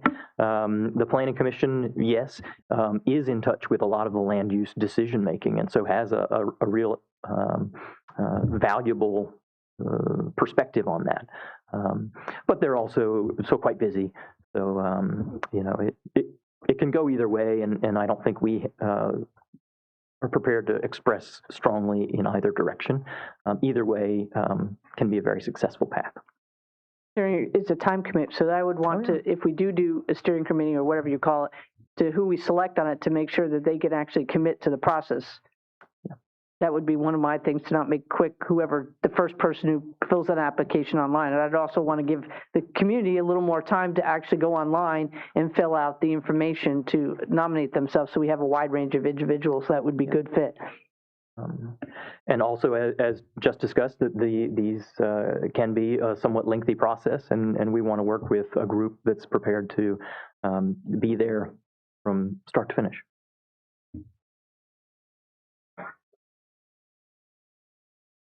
Other questions? Go ahead.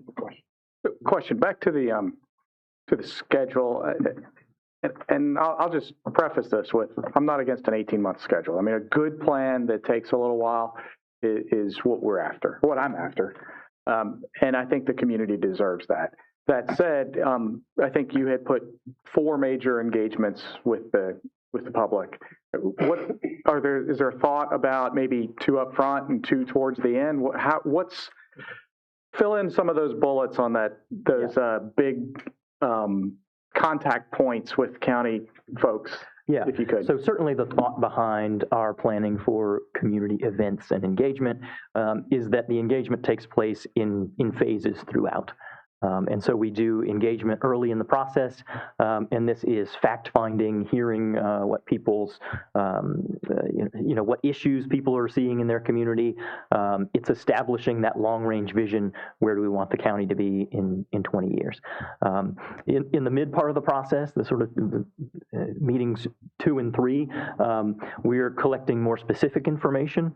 Say meeting 2, this is a meeting where I would put maps on the table in front of the public and ask them to help us make decisions about areas for residential growth, areas for commercial growth, areas for preservation,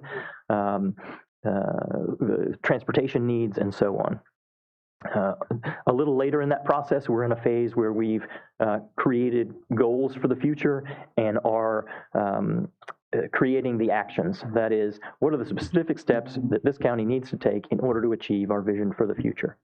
And then the very final phase is vetting the document. That is, we've constructed a document, we need to take it back to the public and say, does this represent what you shared with us as we went along? So those meetings are focused on different phases of the process that we had planned out. Thank you. And you've heard tonight, we do struggle to get the word out here in the county. Lack of media, just the size that we are. So I've talked to at least 2 people on the Planning Commission. They volunteered some active engagements and maybe some creative, like go stand in front of Food Line, which is probably not something you as our contractor would naturally jump to. But I would suggest that as we get through this, we be very active with our partners in this and see if we can scrounge up some volunteers to maybe add to your engagements. Go ahead. Yes, sir. Thank you. I don't have any problem with the timeline. I have some concerns. One, in that a part of this process, unfortunately, I feel needs to be an education process, because if you don't educate the people that you're trying to get input from first, then they're going to make uneducated decisions.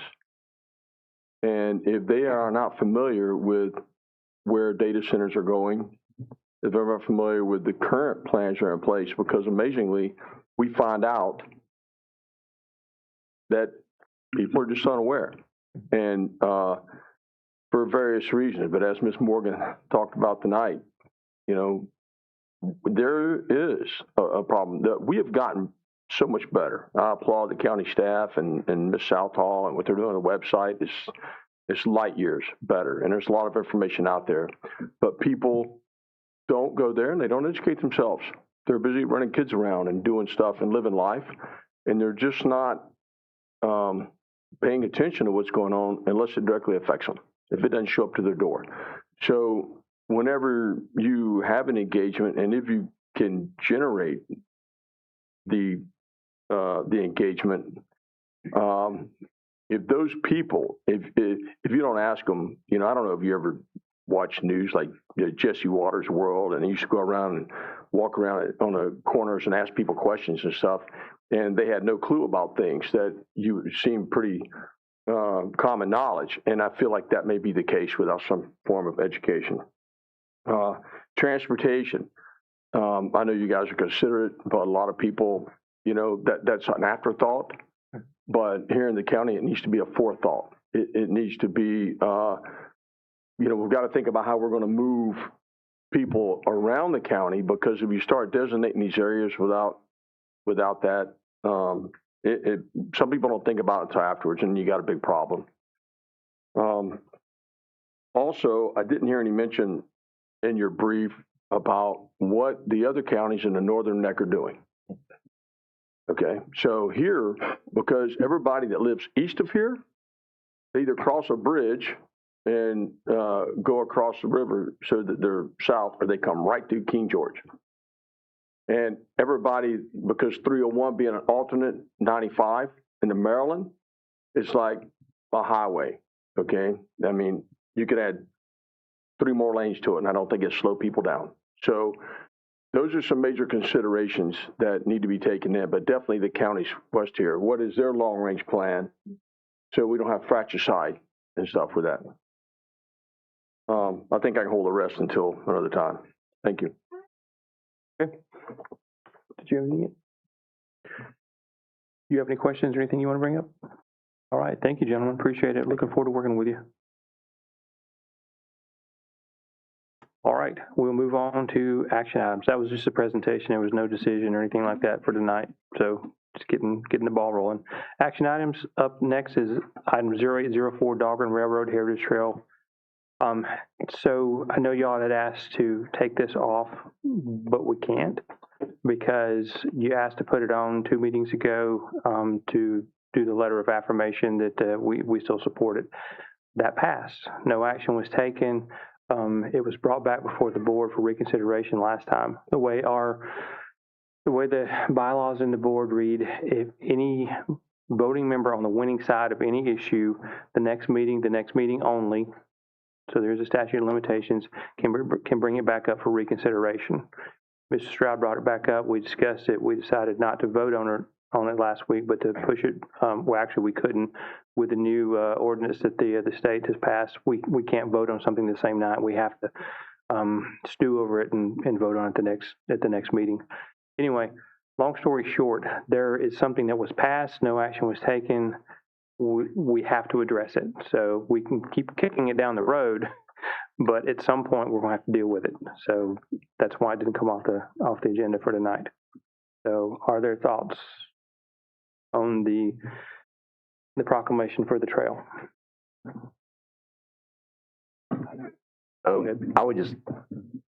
I'd like to hear from one of the people that are here representing it. Just, you've heard my concerns, and I just want to make sure they've been addressed. They've been addressed. Like I said, I have no issue with the Heritage Trail. So either one of you.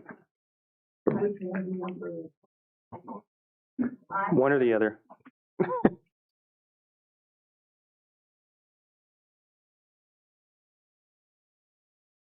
Thanks for giving me the opportunity to come on up and answer some of these questions.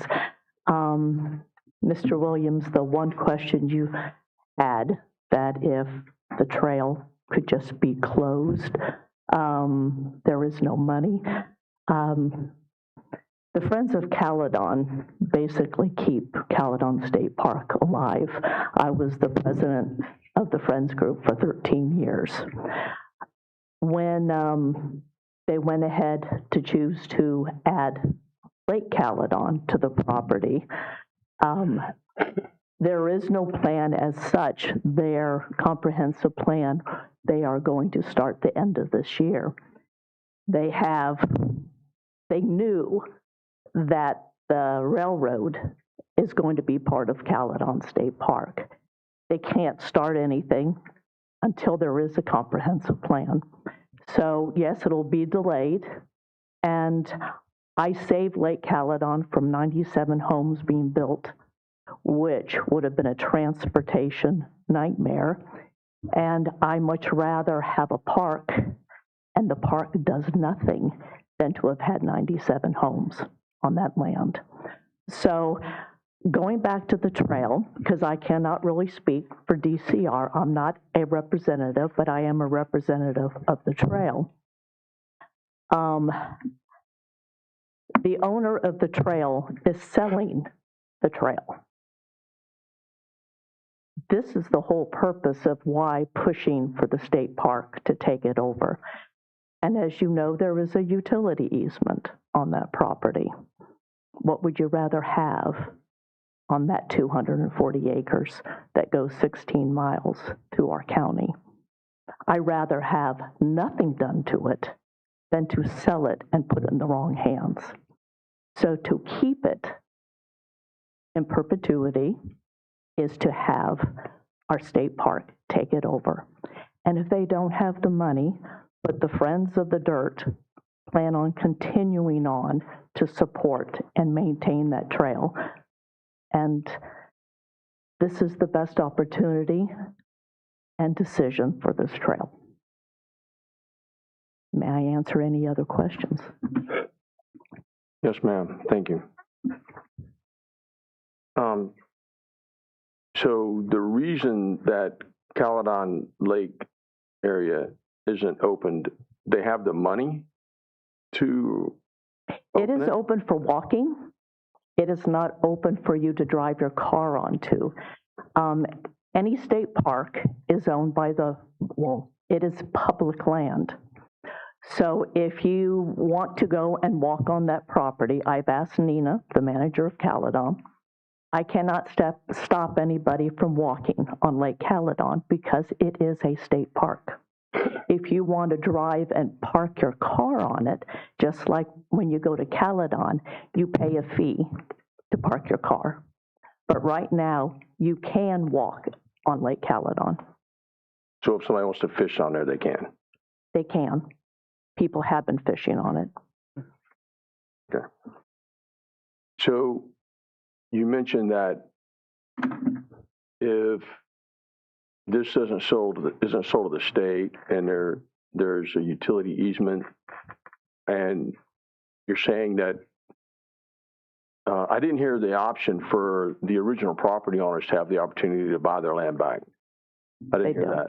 No, because it was purchased by the federal government back in World War II. And what is being purchased, the plan from DCR, is the real estate that is owned now by David Brickley. No more, no less. It's like somebody buying property next to yours. They can't decide they want a little bit more. And so what you see that's on the map of the trail is what it is.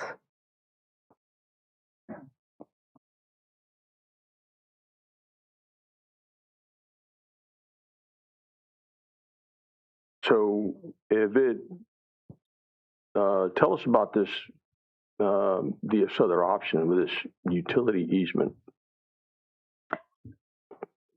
Roger Williams owns the majority of the utility easement. He wants it to become part of the state park. He has not decided if he wants to sell it or donate it. That's in negotiations now. Where's that located? Pardon? Where's that located? The easement? 15.7 miles The whole underneath trail the is the trail. easement? Yes. Gotcha. Okay.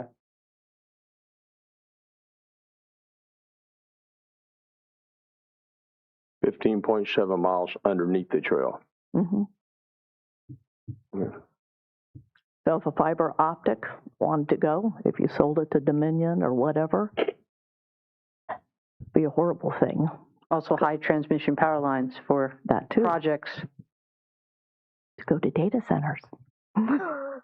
That'd be a nice pathway. But I would like you to ask a question that was brought up about the horse use, because I did ask you that, and you did tell me it was allowed, but there was some agreement, and one man didn't really keep up the bargain of making sure they cleaned their part of the trail. There has been horses on the trail, horse groups that it was before me. It was at least 10 years ago. So I've asked some of the members of the group that have been with the group much longer than myself, and a horse organization did approach the trail if they could use it. And the owner of the trail said, yes, if you would help maintain what damage is done by the horses, and they refused. And that's kind of the conclusion it came, that because of the surface cannot withstand a lot of traffic from horses.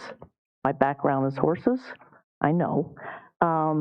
So unless somebody is willing, a horse organization, to come forward to help maintain, then we would be more than willing to talk about it. What is maintain?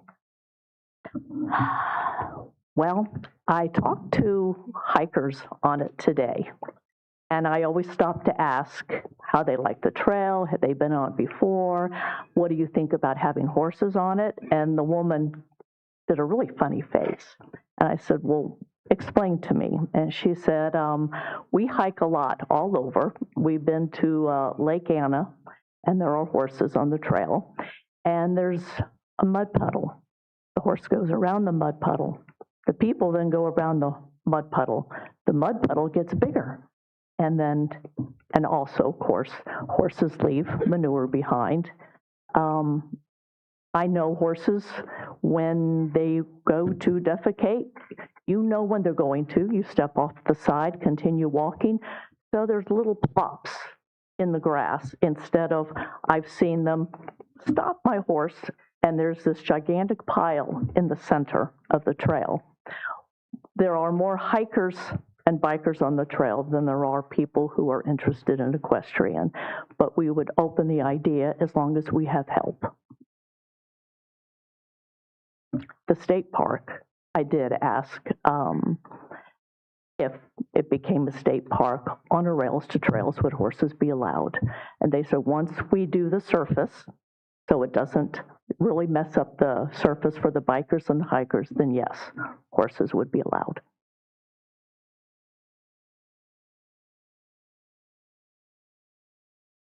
All right, thank you, ma'am. Anything else? All right, do we have a motion or any action you guys would like to take? I'll make a motion once again to do a letter of support for the Dahlgren Heritage Trail becoming part of the state park system. I will once again second that motion. Properly seconded. Any further discussion? All right. Properly seconded. No discussion. All in favor of this motion, say aye. Aye. Aye. All opposed? Nay. Chair votes aye. Motion carries. All right. On to discussion items. Item 0805, letter from the Cheadle Estate. Sheriff Giles from the Sheriff's Office is going to discuss this. Good evening, members of the board. Tonight we're here to discuss a very charitable donation. King George County has been notified that the estate of John S. Cheadle has designated a charitable donation of $500,000 for the benefit of the King George County Animal Shelter. The donation is intended to support the shelter's mission of providing care, protection, and services for animals within the community. It is not intended to replace or reduce the county's regular budgetary appropriations for the animal shelter. Please see the attached letter of intent and an excerpt of Mr. Cheadle's will defining the restriction. The executor is present tonight if you happen to have any questions for discussion, Ms. Priscilla Morgan. In accordance with the county policy and general accepted governmental financial practices, donations with donor-imposed restrictions or designated purposes should be formally accepted by the Board of Supervisors before the funds are received and appropriated. Upon acceptance by the board, the donated funds will be recorded as restricted revenue and used solely for the purposes consistent with the donor's intent and any applicable terms of the gift. Acceptance of this donation will have a positive fiscal impact by providing significant financial support for the animal shelter without requiring the use of county general fund resources. Any questions for myself or Ms. Morgan? I don't have a question. I have a motion. I want to make a motion to accept the letter. We can't. We can't? Oh, that's right. That's right. I forgot that new rule that came up. We can't do that. But I do want to thank, that is an amazing donation. Yes, sure will. And it'll really, I think, help the animal shelter. I wish we could vote in on it one night. We will in 2 weeks. 2 weeks. 2 weeks and 1 day. Any thoughts? Thank you very much, sir. Yes, sir. This is awesome. All right, thank you all very much, Yeah, guys. just second it. Thank you. Yeah. I was just going to appreciate not only Mr. Cheadle, but the estate for sending this over. So thank you. All right, thanks, gentlemen. Thank you. See you in 2 weeks and a day. Yes, sir. All right, another discussion item, item 08-06, ZOTAC recommendations. Who's presenting this one? So, Mr. Chairman, this was requested to be added to the agenda. I know at July 21 there was some discussion as we were talking about the comprehensive plan, whether or not the board should re-engage, I'm not sure what the correct word is, but to bring ZOTAC and some of those recommendations back on the front burner. This is just a history. I know Ms. LeDuc You can kind of recite it a lot better than I can, but there's a lot of staff time put into this through the ZOTAC committee, going to the Planning Commission. Planning Commission, please correct me if I'm wrong, had a partial recommendation of the ZOTAC recommendations. They held a public hearing late 25, and then it was brought back to the board. And then I believe it was on June of this year, the board said, let's wait until the comprehensive plan is over, until we enact ZOTAC. Then the dialogue was brought to the forefront with the timeline, and maybe that we want to bring this back up. So there's nobody specifically going to be talking about this. This was at the request of the board to put it on for discussion. So we were asked to bring it back up. Yes, originally we talked about waiting for the comp plan, but if the comp plan is going to be a 2-year process, then maybe this is something, there may be some nuggets in there that need to be addressed sooner than later rather than waiting for 2 years for that. So that was the thought process behind that. So do we have any thoughts or things from the board since we're the ones that asked for it? So I think when I voted to wait till after the comp plan, it was understanding that was 2 years down the road. I think we should really stop calling this ZOTAC, right? That was an abbreviation for a group that is no longer chartered, I would say. I think the Planning Commission, if they have a particular ordinance that they would like to see modified and could bring forward that single ordinance recommendation, they can do that at any time, right? I don't think they have to wait for us. That's within their scope and intent. So it is interesting. I would recommend that our contractor, EPR, you have it here now in the agenda, at least all linked in one place. So maybe it'll save you a little time and us some money. But it was an active conversation about land use, and I would recommend you go read the notes from that.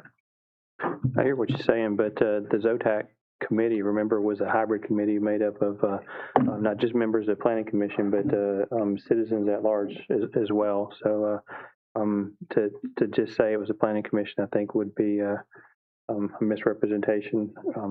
Yeah, anyway, you have thoughts, either of you? Well, I think the next step would be for a public hearing if we were to move forward on this. Is that right? So the Planning Commission held a public hearing, yes. That was back in November of 25 with one recommendation to come forward to the board.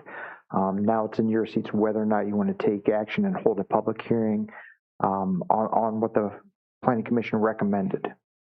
I think when it came out, this was recommended as exactly what I talked about in my board comments tonight. Is more of a stopgap to allow this community to catch up in a lot of different areas, as opposed to more houses, more rooftops.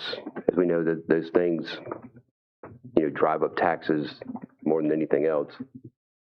And I just think it's important that I don't want to, and because people know that some changes are coming, you're seeing some building has escalated in our county. And I think at this point in time that we need a chance to pause and we need a chance to catch up. And I think some of the things that you guys brought up were more the interests and things of that nature, which I've talked to Ms. LeDuc about, and those are things that need to be addressed.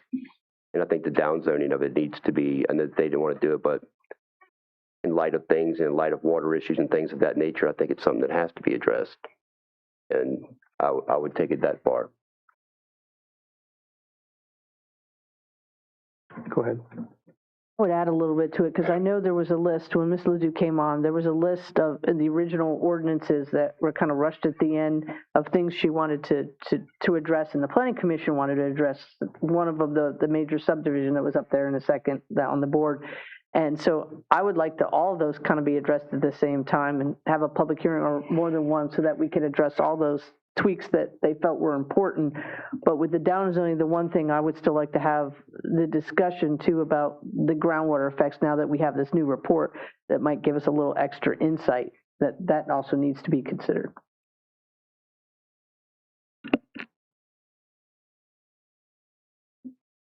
All right, so this is a discussion item. There's nothing we can do with it tonight as far as voting.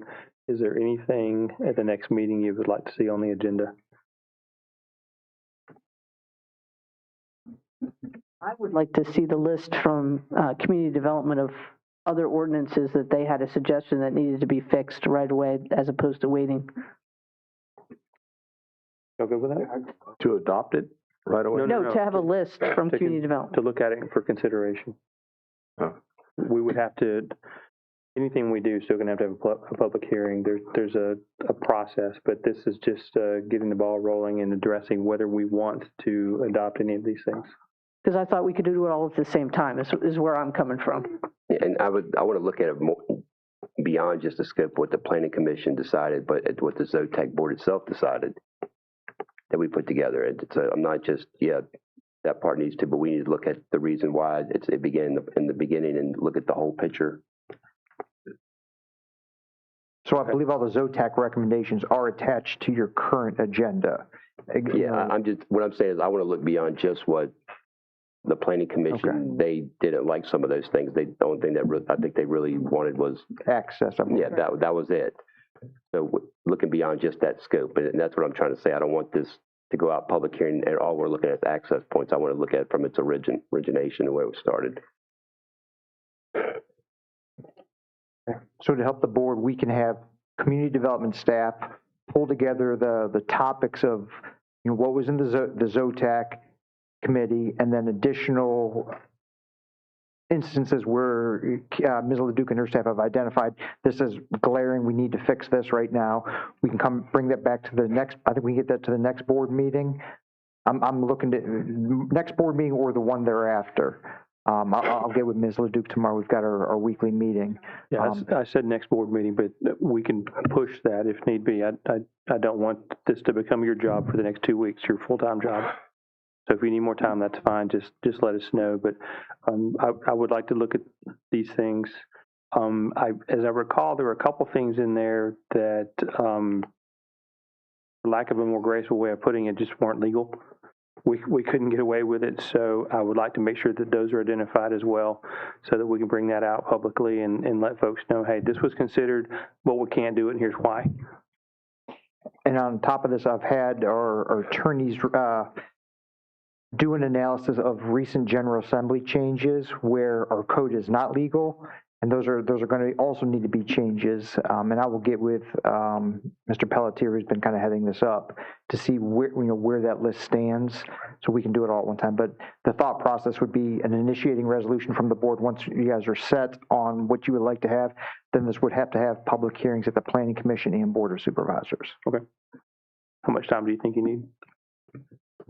If we're going to do all the General Assembly updates, there's several of them that were identified just in 2026. And I actually had the stewards go back through the previous General Assemblies, and there's a lot that needs to be fixed there. Okay, give me a number.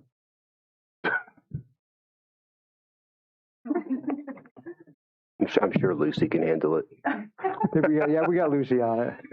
Maybe let them talk about it and then get back. Yeah. Let us get it together as I want to get with our attorneys. I need some guidance from them to see, because a lot of it hinges on what they've identified, and that would dictate how long to redline everything. Fair enough. 2 weeks. Got it. Just kidding for anybody out there listening. We'll talk more about it in 2 weeks. But yeah. Okay. Cool. All right. Thank you very much. And over to you, since your mic is on, for your administrator report. Sure. So a couple items. So one thing I was hearing, one of the discussions, what does the Northern Neck do? So just my preliminary research here in the last 5 minutes, it looks like Northumberland County, I know when I was talking to their county administrator, they just approved their comp plan in 2026. Lancaster County's 2024, Richmond County's 22, and Westmoreland, the most recent I see is 2017. And it looks like either the Berkeley Group or the Northern Neck Planning District Commission helped them out. So they've got some real time, some updated figures and plans. With the exception of Westmoreland, I can't say for certain whether or not they've got a newer one. But I'll reach out to those county administrators, and their plans are online. But I think it'd be good, an interesting review for EPR to look at those most recently completed plans also. So I want to bring that up. A couple other items. I was asked, let's see, the elevator in the admin building. So elevator update, I'm not going to go back through all the history. The board approved this back in February. I had legal review it the next day. We went ahead and signed the contract within a couple of days. We're waiting on the company right now. And I texted Mr. Muncie. We're looking at material should be done by September with an October construction completion, or at least beginning work. I don't know the exact time of work. These are lead issues. I know a coil went out. Some people have seen a lot of water over in front of the library. There's a coil went out just for a simple coil. That's 6 to 8 weeks just to get a coil in. So elevator rebuild is a lot longer. And on top of that, the HVAC repair, actually, I talked to Mr. Muncie today. I was anticipating this question. At 12:02, I talked to Mr. Muncie. I said, where's the HVAC stand for the Revercombe boardroom? So it is now cleared and all the engineering is finalized. And now they have a 12 to 14 week lead time to construct the unit. So that's where we're at with the AC for that particular project. So we're getting on it. We're at the whim of Train and some of these other individuals who are manufacturing these items. I wish we could get that 14-week lead time down to 2 weeks, but we're in queue just like everybody else. No, I appreciate you bringing that up. In my day job, we have a lot of things that are long lead items. That's what we refer to them as, long lead items. So thank you for clarifying that. Yes, sir. Is that the rest of your report? Just the other thing, we are going through the CTE building. I know the public, have you driven through there? I think maybe since the last board meeting, but it is now a level field. Old CTE building is down. We interviewed 2 firms today for A&E services. We've got a couple more tomorrow. So we'll be coming back to the Board of Supervisors. We've got a good review team comprised of county staff and school staff. So it's an exciting project to get off the ground. So we'll be coming to you hopefully soon with our recommendation for a firm to design that facility for the residents and the students of King George. Very good. That's all I have, sir. All right, thank you, sir. At this time, we will move on to secondary public comments to address meeting items only from tonight. Comments will be limited to 3 minutes per person in order to afford everyone an opportunity to speak. Please provide your full name and district when submitting your public comments so that it can be properly recorded and included in the public record. Is there anybody at this time who would like to make public comment? Yes, sir. Come on up, Mark. Or Mr. Jennings. Where are you going? Run, Forrest, run. My name is Mark Jennings. I have the privilege of serving on the Planning Commission, and I am very excited for the comprehensive plan update. I am just standing here to talk about housing and affordability and how it's one of the biggest issues that's facing people my age, especially people with families, is the homeownership issue. And I'm hoping that I can work with people with this comprehensive plan to assist people with attaining homeownership. I think I became a homeowner within the last couple of months, and from that day, I decided that I really want to help other people with that I want to advocate for policies that are going to help other people with that. I think that homeownership is really a big driver in civic identity. It is something that makes people really feel like a part of their community and like a member of, like a citizen. And so whatever I can do to help with that part of the general plan and help get more people, particularly young families, into homes that they own themselves, I would be happy to assist with. Awesome. Thanks, buddy. Good to see you again, and congratulations on the new home. Anyone else? Mr. Palo, come on up.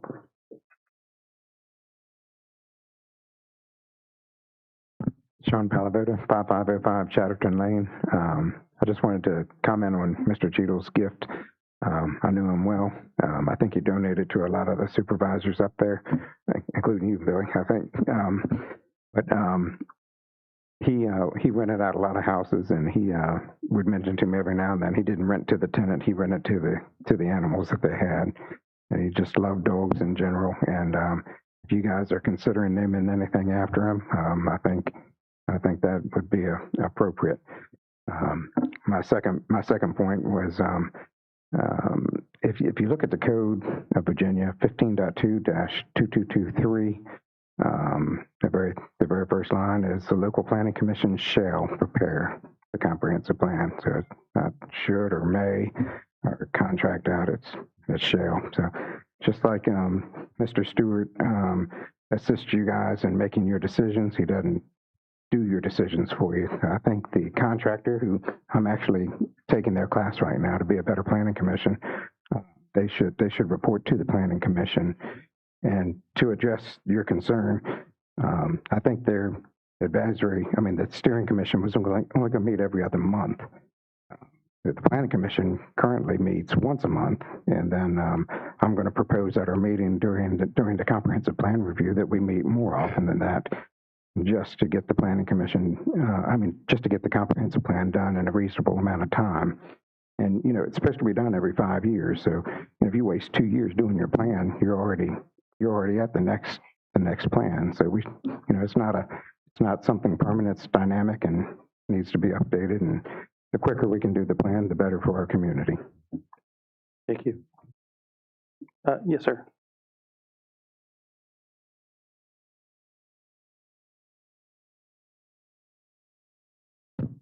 Nathan Holway, Shiloh District. Kind of inspired, but sorry, I forgot your name, your comments. Kind of just an informational item that I'm talking with a coworker. The tax evaluations for King George, they went up 23%, Mr. Smolnick, roughly on average, right?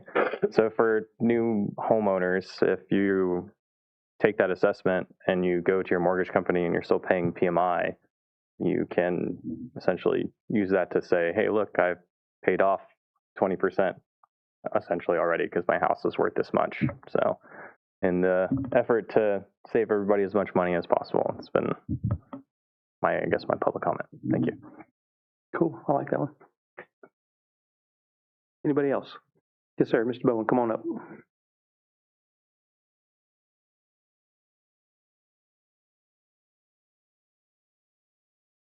2 quick comments.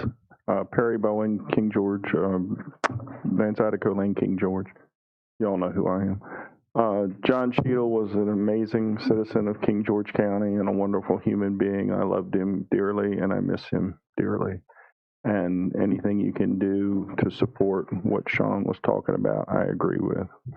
The other thing that I want to discuss, and I haven't had a chance to talk to the railroad people, but we're neighbors to Land's End.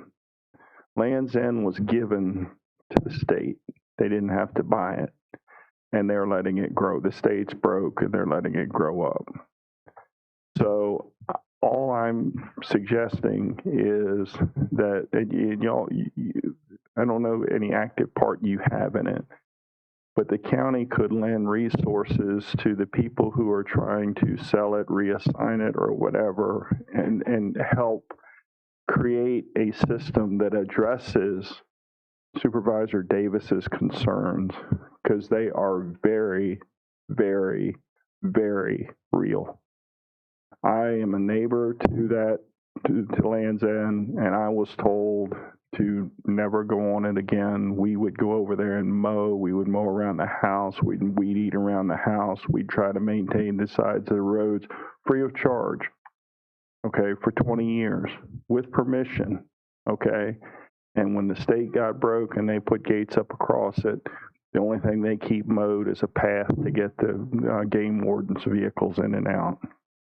So I know y'all aren't in the middle of this, and I'm not saying you need to be, but what I'm saying is if those guys decide they need the county's help, unless you just want to see it grow up and turn into, back into trees and stuff, you really need to get involved, because the state doesn't really care, and they really don't they will run over top of them. Okay, they won't. They'll just say, "Hey, we're the state, you're not," but they may not say it to the county. Thank you. Thank you. Come on up.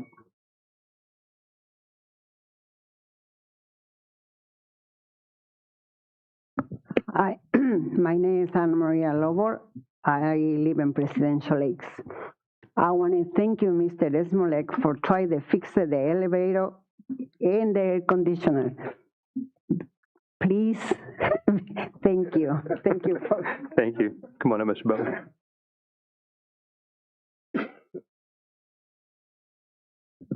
Gary Butler, King George Realty. I want to revisit ZOTAC since it was brought up, just to make sure that there's no revisionist history changes on it.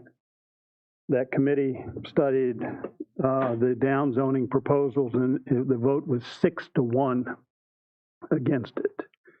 The Planning Commission, I don't remember the vote. Was it unanimous? It was unanimous that in either 9 or 10 members, and it was unanimously against downzoning. And it's not an issue, as Mr. Davis is suggesting, that we go back and look at from the very beginning of what the intent was, because his intent was to stop growth 100% in the county. And now it sounds like he's trying to get his foot in that door again. While I checked with members of the Board of Supervisors recently, what's the status of the ZOTAC and the downzoning, and it just kind of died. It was never brought up after the Planning Commission had their public hearing on it, and they voted it down. There were a couple items in there that make sense to act on now, with restricting the number of entrances to subdivisions and having an interior road system that somehow fell through the cracks a year ago when they revisited the zoning ordinance. And that's a good thing to bring up and to cure. I'm sure staff would like to have that done. But to not wait now that we're doing a comprehensive plan and try to put in some kind of an emergency thing to stop any growth. You know, a previous board did that once upon a time, and it lasted 1 month before they found out it wasn't legal. So, you know, learn from your history. You don't want to repeat the mistakes of the past. So. All right. Thank you, sir. Ms. Morgan, come on up. Terry Morgan, Shiloh District. I wasn't going to speak, but now I'm going to address this. I don't have a dog in the fight. I care less if you downsize or keep it the way it is or upsize. Doesn't bother me any. Mine's in a conservation. My land is landlocked. But I do kind of resent, you know, a decision and a pointing out of a supervisor changing his mind or whatever. I do resent that. I reside in this community and have for many years and generations. So therefore, if we put a freeze on something, it's temporary freeze if it has to be a freeze on the amount of, you know, land or the division of property. That's how it's been worked. I mean, you know, I'm one of the biggest critics up here. When I come up here, you guys know it. I mean, I call, I'll send an email, I'll criticize you right from here. But not really criticize. I shouldn't use that word. That's kind of strong. But I mean, I'll point it out, and I'm normally point blank, and I have my notes, and I bam, bam, bam, go through them, and that's it. And it's no personal intentions. It's just a business focus, and that's where I'm from. You know, but I have a real issue with comments being made about, you know, when we have new information about our water resources, or we have new information about realty and stuff. I don't have a dog in this fight. I'm not a realtor. So, you know, that's not going to persuade me one way or the other. You know, I don't work for a county position, so county positions aren't going to sway me one way or the other, because I don't have a dog in that fight either. You know, so I like to be kind of semi-open-minded, especially if I talk to you guys. We might differ on things, but, you know, at the end of the day, I take what you've said, I ponder it, I go back, and I reread it. But to suggest that if we make any plan changes, that they're not knowledgeable or they're not due. We just got the water release issues. Obviously, water is an issue. You cannot overlook that. We're drilling into our aquifers. You cannot overlook that. We only have so much water, as many of you have said. We cannot overlook that. And you're talking about subdivisions. Like I said, I don't have a dog in the fight. I don't work for a realtor. I don't, I work, our land is in conservation. And as you all well know, and that's what I prefer. So I just wanted to say thanks for taking into consideration not just one side, but all sides. And, all divisions and all laws and all prospects that might come out of this. And as far as doing a special committee for this upcoming, I am full force in favor of that. Just like we did for Zotec, just like we've done in the past, this upcoming commission to redo the comp plan needs to have a driving, steering group of people, not the planning commission. And there's reasons for that, and there's reasons why the community has done it in the past and why they should continue to do it that way. Thank you. Anyone else? Any correspondence? Anybody online, Mr. Downs? No, excellent. I will close public comment at this time, and we will move on to, we have a closed session this evening. Do I have a motion?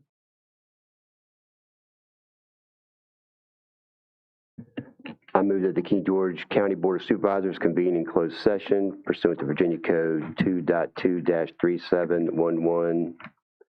A7 for consultation with legal counsel and briefing by staff members pertaining to actual ongoing litigation involving AWS, where such consultation, briefing, and open meetings would adversely affect the county's litigation and negotiating posture. Invite the county administrator, county attorney as needed because they are deemed necessary under their presence will reasonably aid the board in its consideration of one or more topics to be discussed pursuant to Virginia Code Section 2.2-3712F. Second. Probably second. Any discussion? For the record, the county attorney's on vacation, but he said that he can dial in, so he probably will be joining us in this closed session. Well, I would like to say something, but it's not related to the motion that's on the table. No. All right, for the motion. I second it. Yep. Any discussion for the motion itself? All right, all in favor? Aye. Aye. Aye. Any opposed? Chair votes aye. Motion carries. We're in closed session. We'll get it when we get back, bud.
Imagine waking up to the sounds of nature.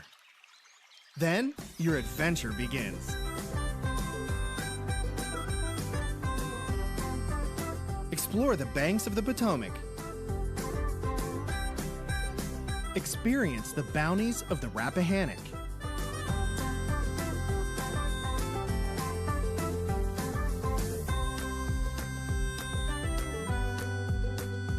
Unwind and reconnect with nature.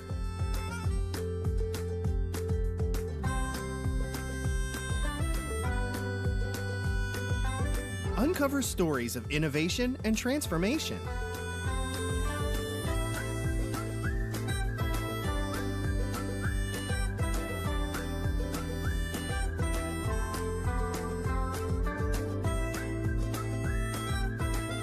Challenge yourself to exhilarating trails.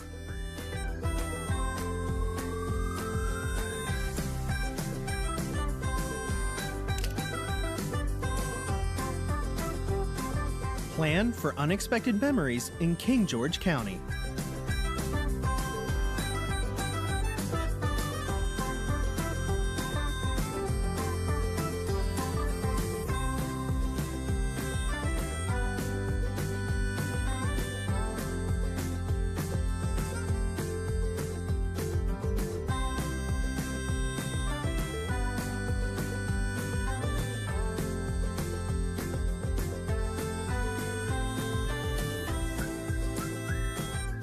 Nature, history, trails.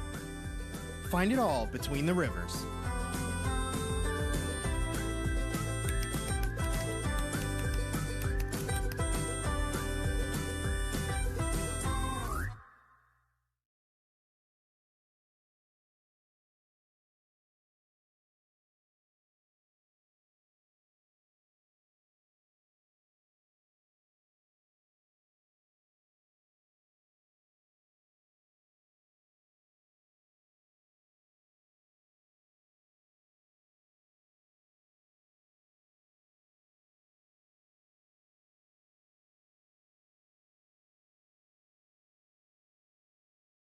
Welcome to King George, Virginia, where rural charm offers an escape from the ordinary. Enjoy the charisma of a local coffee shop and delight in authentic diner classics. Sip and sample the many flavors of the farmers market. Snack on locally grown produce at a farm store. If you share, you may just make new friends. Discover hidden treasure. And spark a new passion along the way. Expand your palate with global flavors made from local ingredients.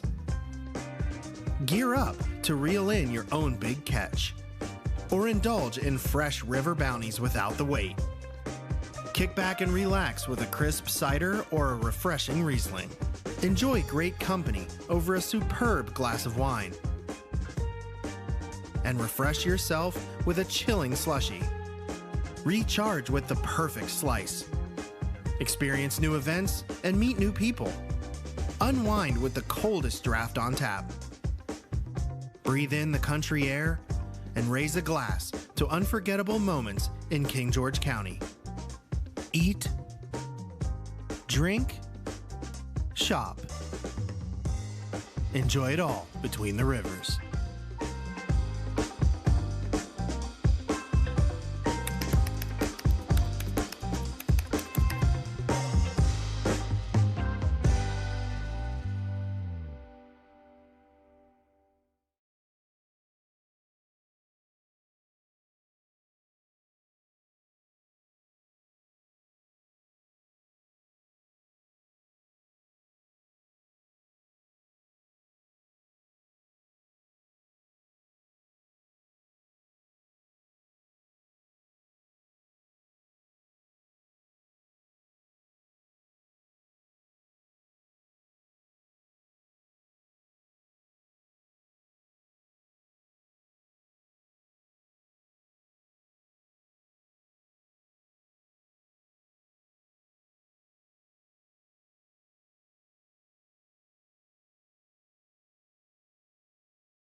Imagine waking up to the sounds of nature.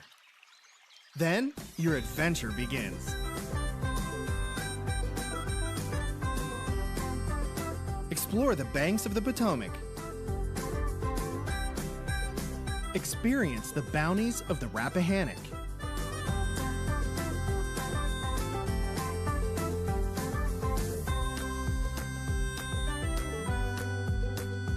Unwind and reconnect with nature.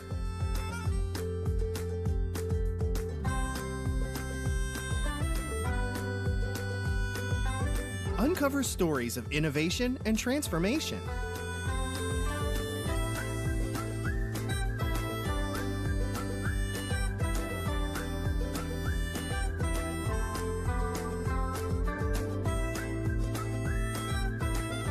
Challenge yourself to exhilarating trails.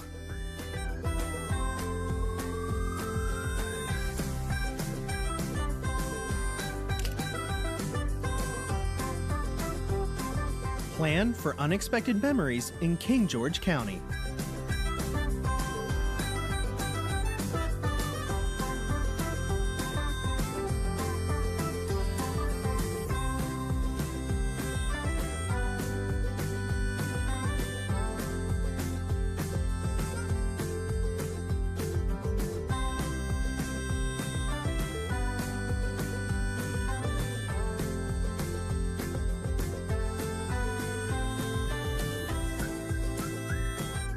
Nature, history, trails. Find it all between the rivers.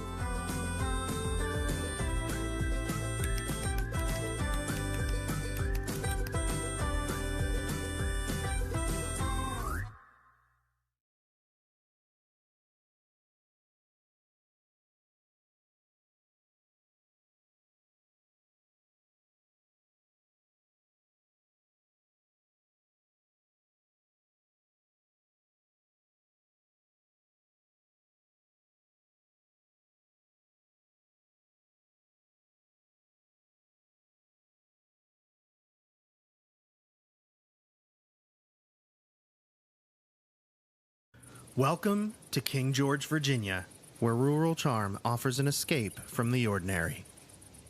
Enjoy the charisma of a local coffee shop and delight in authentic diner classics. Sip and sample the many flavors of the farmer's market. Snack on locally grown produce at a farm store.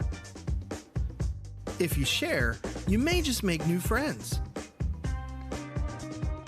Discover hidden treasure. And spark a new passion along the way. Expand your palate with global flavors made from local ingredients. Gear up to reel in your own big catch. Or indulge in fresh river bounties without the wait. Kick back and relax with a crisp cider or a refreshing Riesling. Enjoy great company over a superb glass of wine. And refresh yourself with a chilling slushie. Recharge with the perfect slice. Experience new events and meet new people. Unwind with the coldest draft on tap. Breathe in the country air and raise a glass to unforgettable moments in King George County. Eat, drink, shop. Enjoy it all between the rivers.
Imagine waking up to the sounds of nature.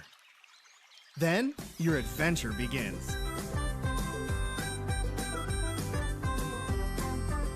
Explore the banks of the Potomac. Experience the bounties of the Rappahannock.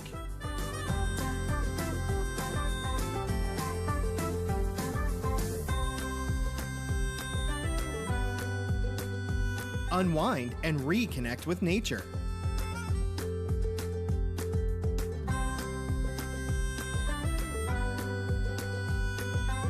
Uncover stories of innovation and transformation.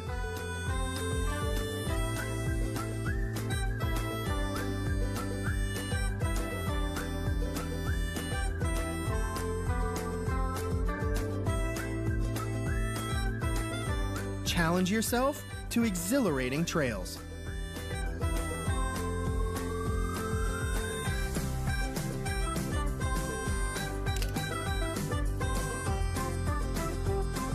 Plan for unexpected memories in King George County.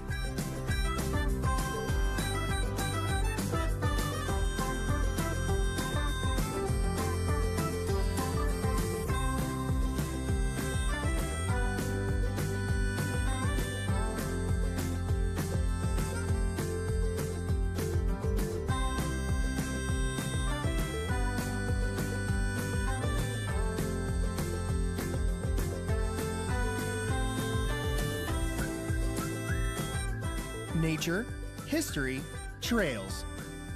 Find it all between the rivers.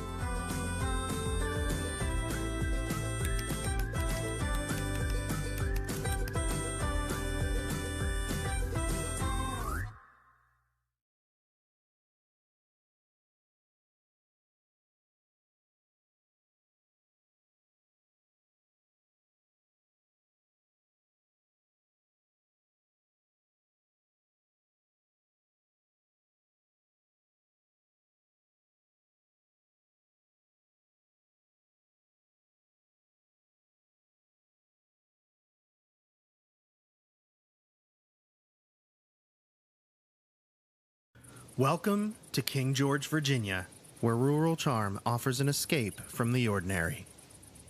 Enjoy the charisma of a local coffee shop and delight in authentic diner classics. Sip and sample the many flavors of the farmer's market. Snack on locally grown produce at a farm store. If you share, you may just make new friends. Discover hidden treasure. And spark a new passion along the way. Expand your palate with global flavors made from local ingredients. Gear up to reel in your own big catch. Or indulge in fresh river bounties without the wait. Kick back and relax with a crisp cider or a refreshing Riesling. Enjoy great company over a superb glass of wine. And refresh yourself with a chilling slushie. Recharge with the perfect slice. Experience new events and meet new people. Unwind with the coldest draft on tap. Breathe in the country air and raise a glass to unforgettable moments in King George County. Eat, drink, shop. Enjoy it all between the rivers.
Imagine waking up to the sounds of nature.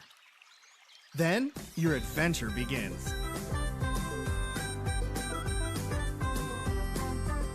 Explore the banks of the Potomac. Experience the bounties of the Rappahannock.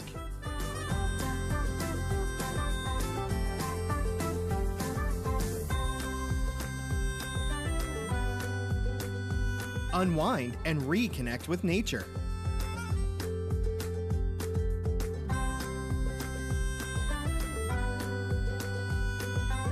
Uncover stories of innovation and transformation.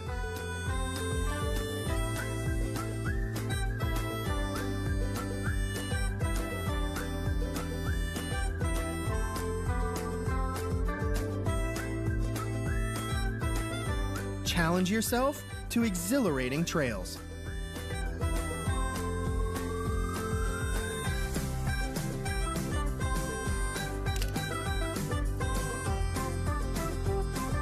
Plan for unexpected memories in King George County.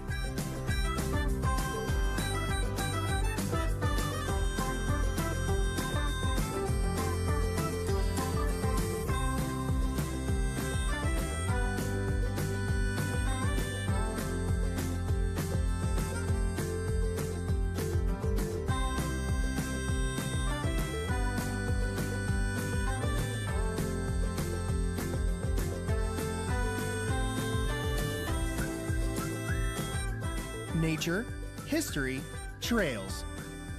Find it all between the rivers.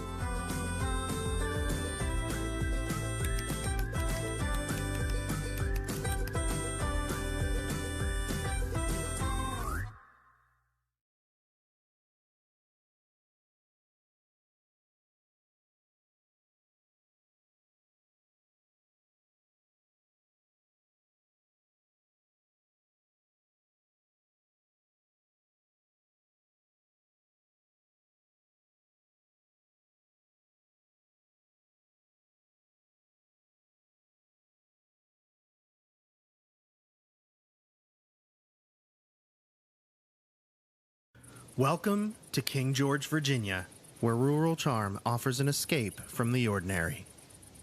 Enjoy the charisma of a local coffee shop and delight in authentic diner classics. Sip and sample the many flavors of the farmer's market. Snack on locally grown produce at a farm store. If you share, you may just make new friends. Discover hidden treasure. And spark a new passion along the way. Expand your palate with global flavors made from local ingredients. Gear up to reel in your own big catch. Or indulge in fresh river bounties without the wait. Kick back and relax with a crisp cider or a refreshing Riesling. Enjoy great company over a superb glass of wine. And refresh yourself with a chilling slushie. Recharge with the perfect slice. Experience new events and meet new people. Unwind with the coldest draft on tap. Breathe in the country air and raise a glass to unforgettable moments in King George County. Eat, drink, shop. Enjoy it all between the rivers.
Imagine waking up to the sounds of nature.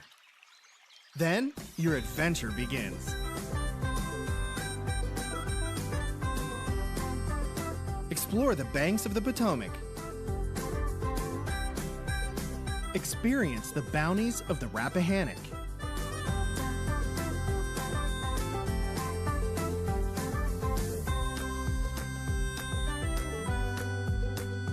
Unwind and reconnect with nature.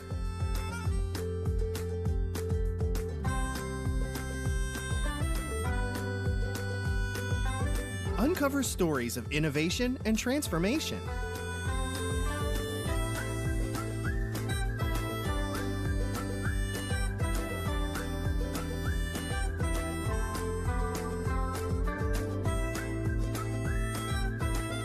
Challenge yourself to exhilarating trails.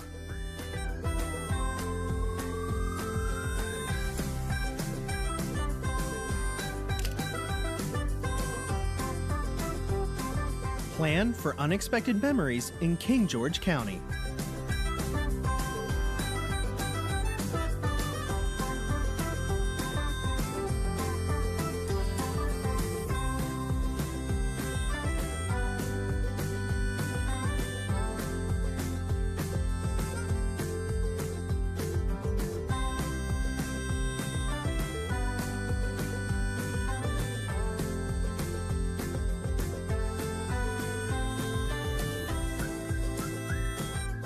Nature, history, trails.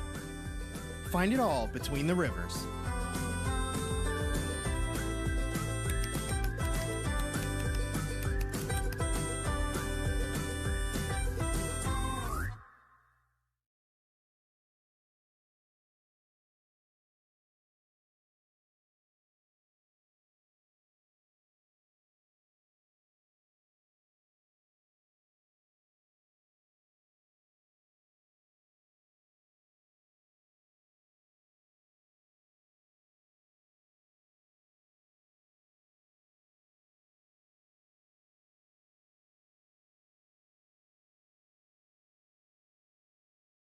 Welcome to King George, Virginia, where rural charm offers an escape from the ordinary.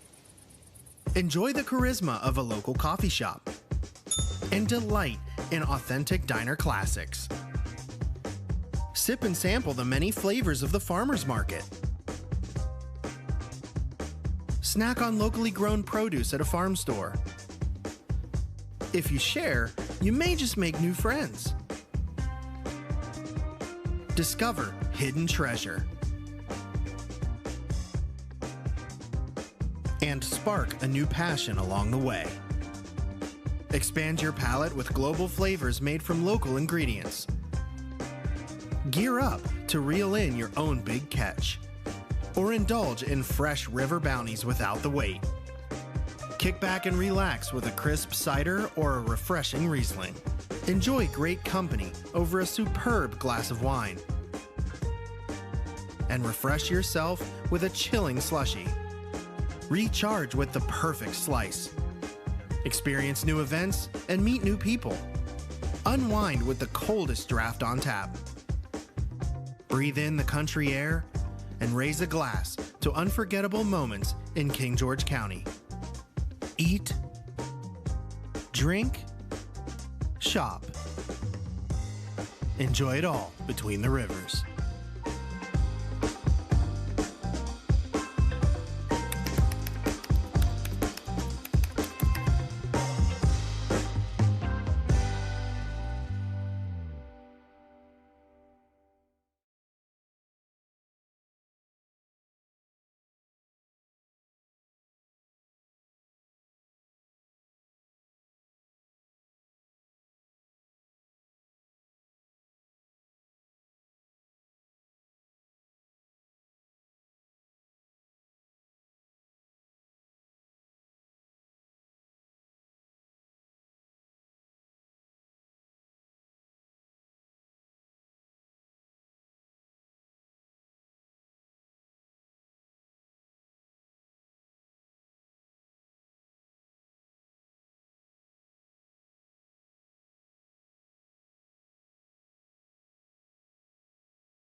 Imagine waking up to the sounds of nature.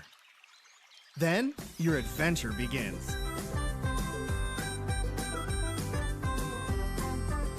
Explore the banks of the Potomac. Experience the bounties of the Rappahannock.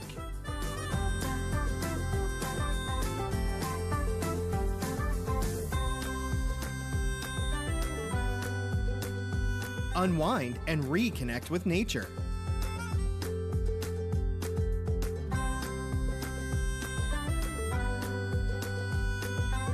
Uncover stories of innovation and transformation.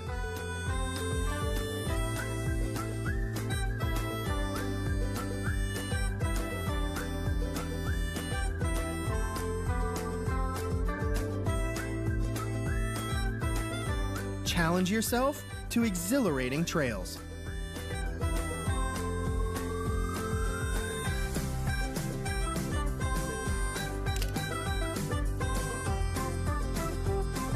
Plan for unexpected memories in King George County.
All right. Do we have a motion to return to open meeting? I move the King George County Board of Supervisors return to public meeting. Second. Probably second. Any discussion? All in favor? Aye. And certification. I move the King George County Board of Supervisors certify by vote that only public business matters lawfully exempted from open meeting requirements by Virginia law and only such public business matters as were identified in the motion convening the closed meeting were heard, discussed, or considered during the closed meeting and no action was taken. Second. Probably seconded. Roll call vote. Mr. Stroud? Aye. So certified? So certified. Mr. Metz? So certified. Ms. Bender? So certified. Mr. Davis? So certified. Chair certifies. We are back in open session. And that is our last item. Anybody have any comments before we close out? Yeah, just real quick, we talked about the committee to help with the comp plan update. What's our timeline on getting that fully staffed up? The steering committee? Steering committee. I don't know that we've fully decided we want to do one yet. Should the board want to appoint a steering committee, in my conversations with EPO was late September to have that track to that 18-month time frame. Should the board want to do it late September to have a full steering committee appointed? Okay, good. So we got a discussion point somewhere on a future board meeting. Awesome. Cool. Any others? Excellent. Do we have a motion to adjourn? I make a motion, we adjourn the Board of Supervisors to Tuesday, August 18, 2026 at 5:30 p.m. in the multipurpose room of the Sheriff's Office located at 10445 Government Center Boulevard, King George, Virginia. Second. Probably seconded. All in favor? Aye. Chair votes aye. Motion carries. We're adjourned. Thanks, folks.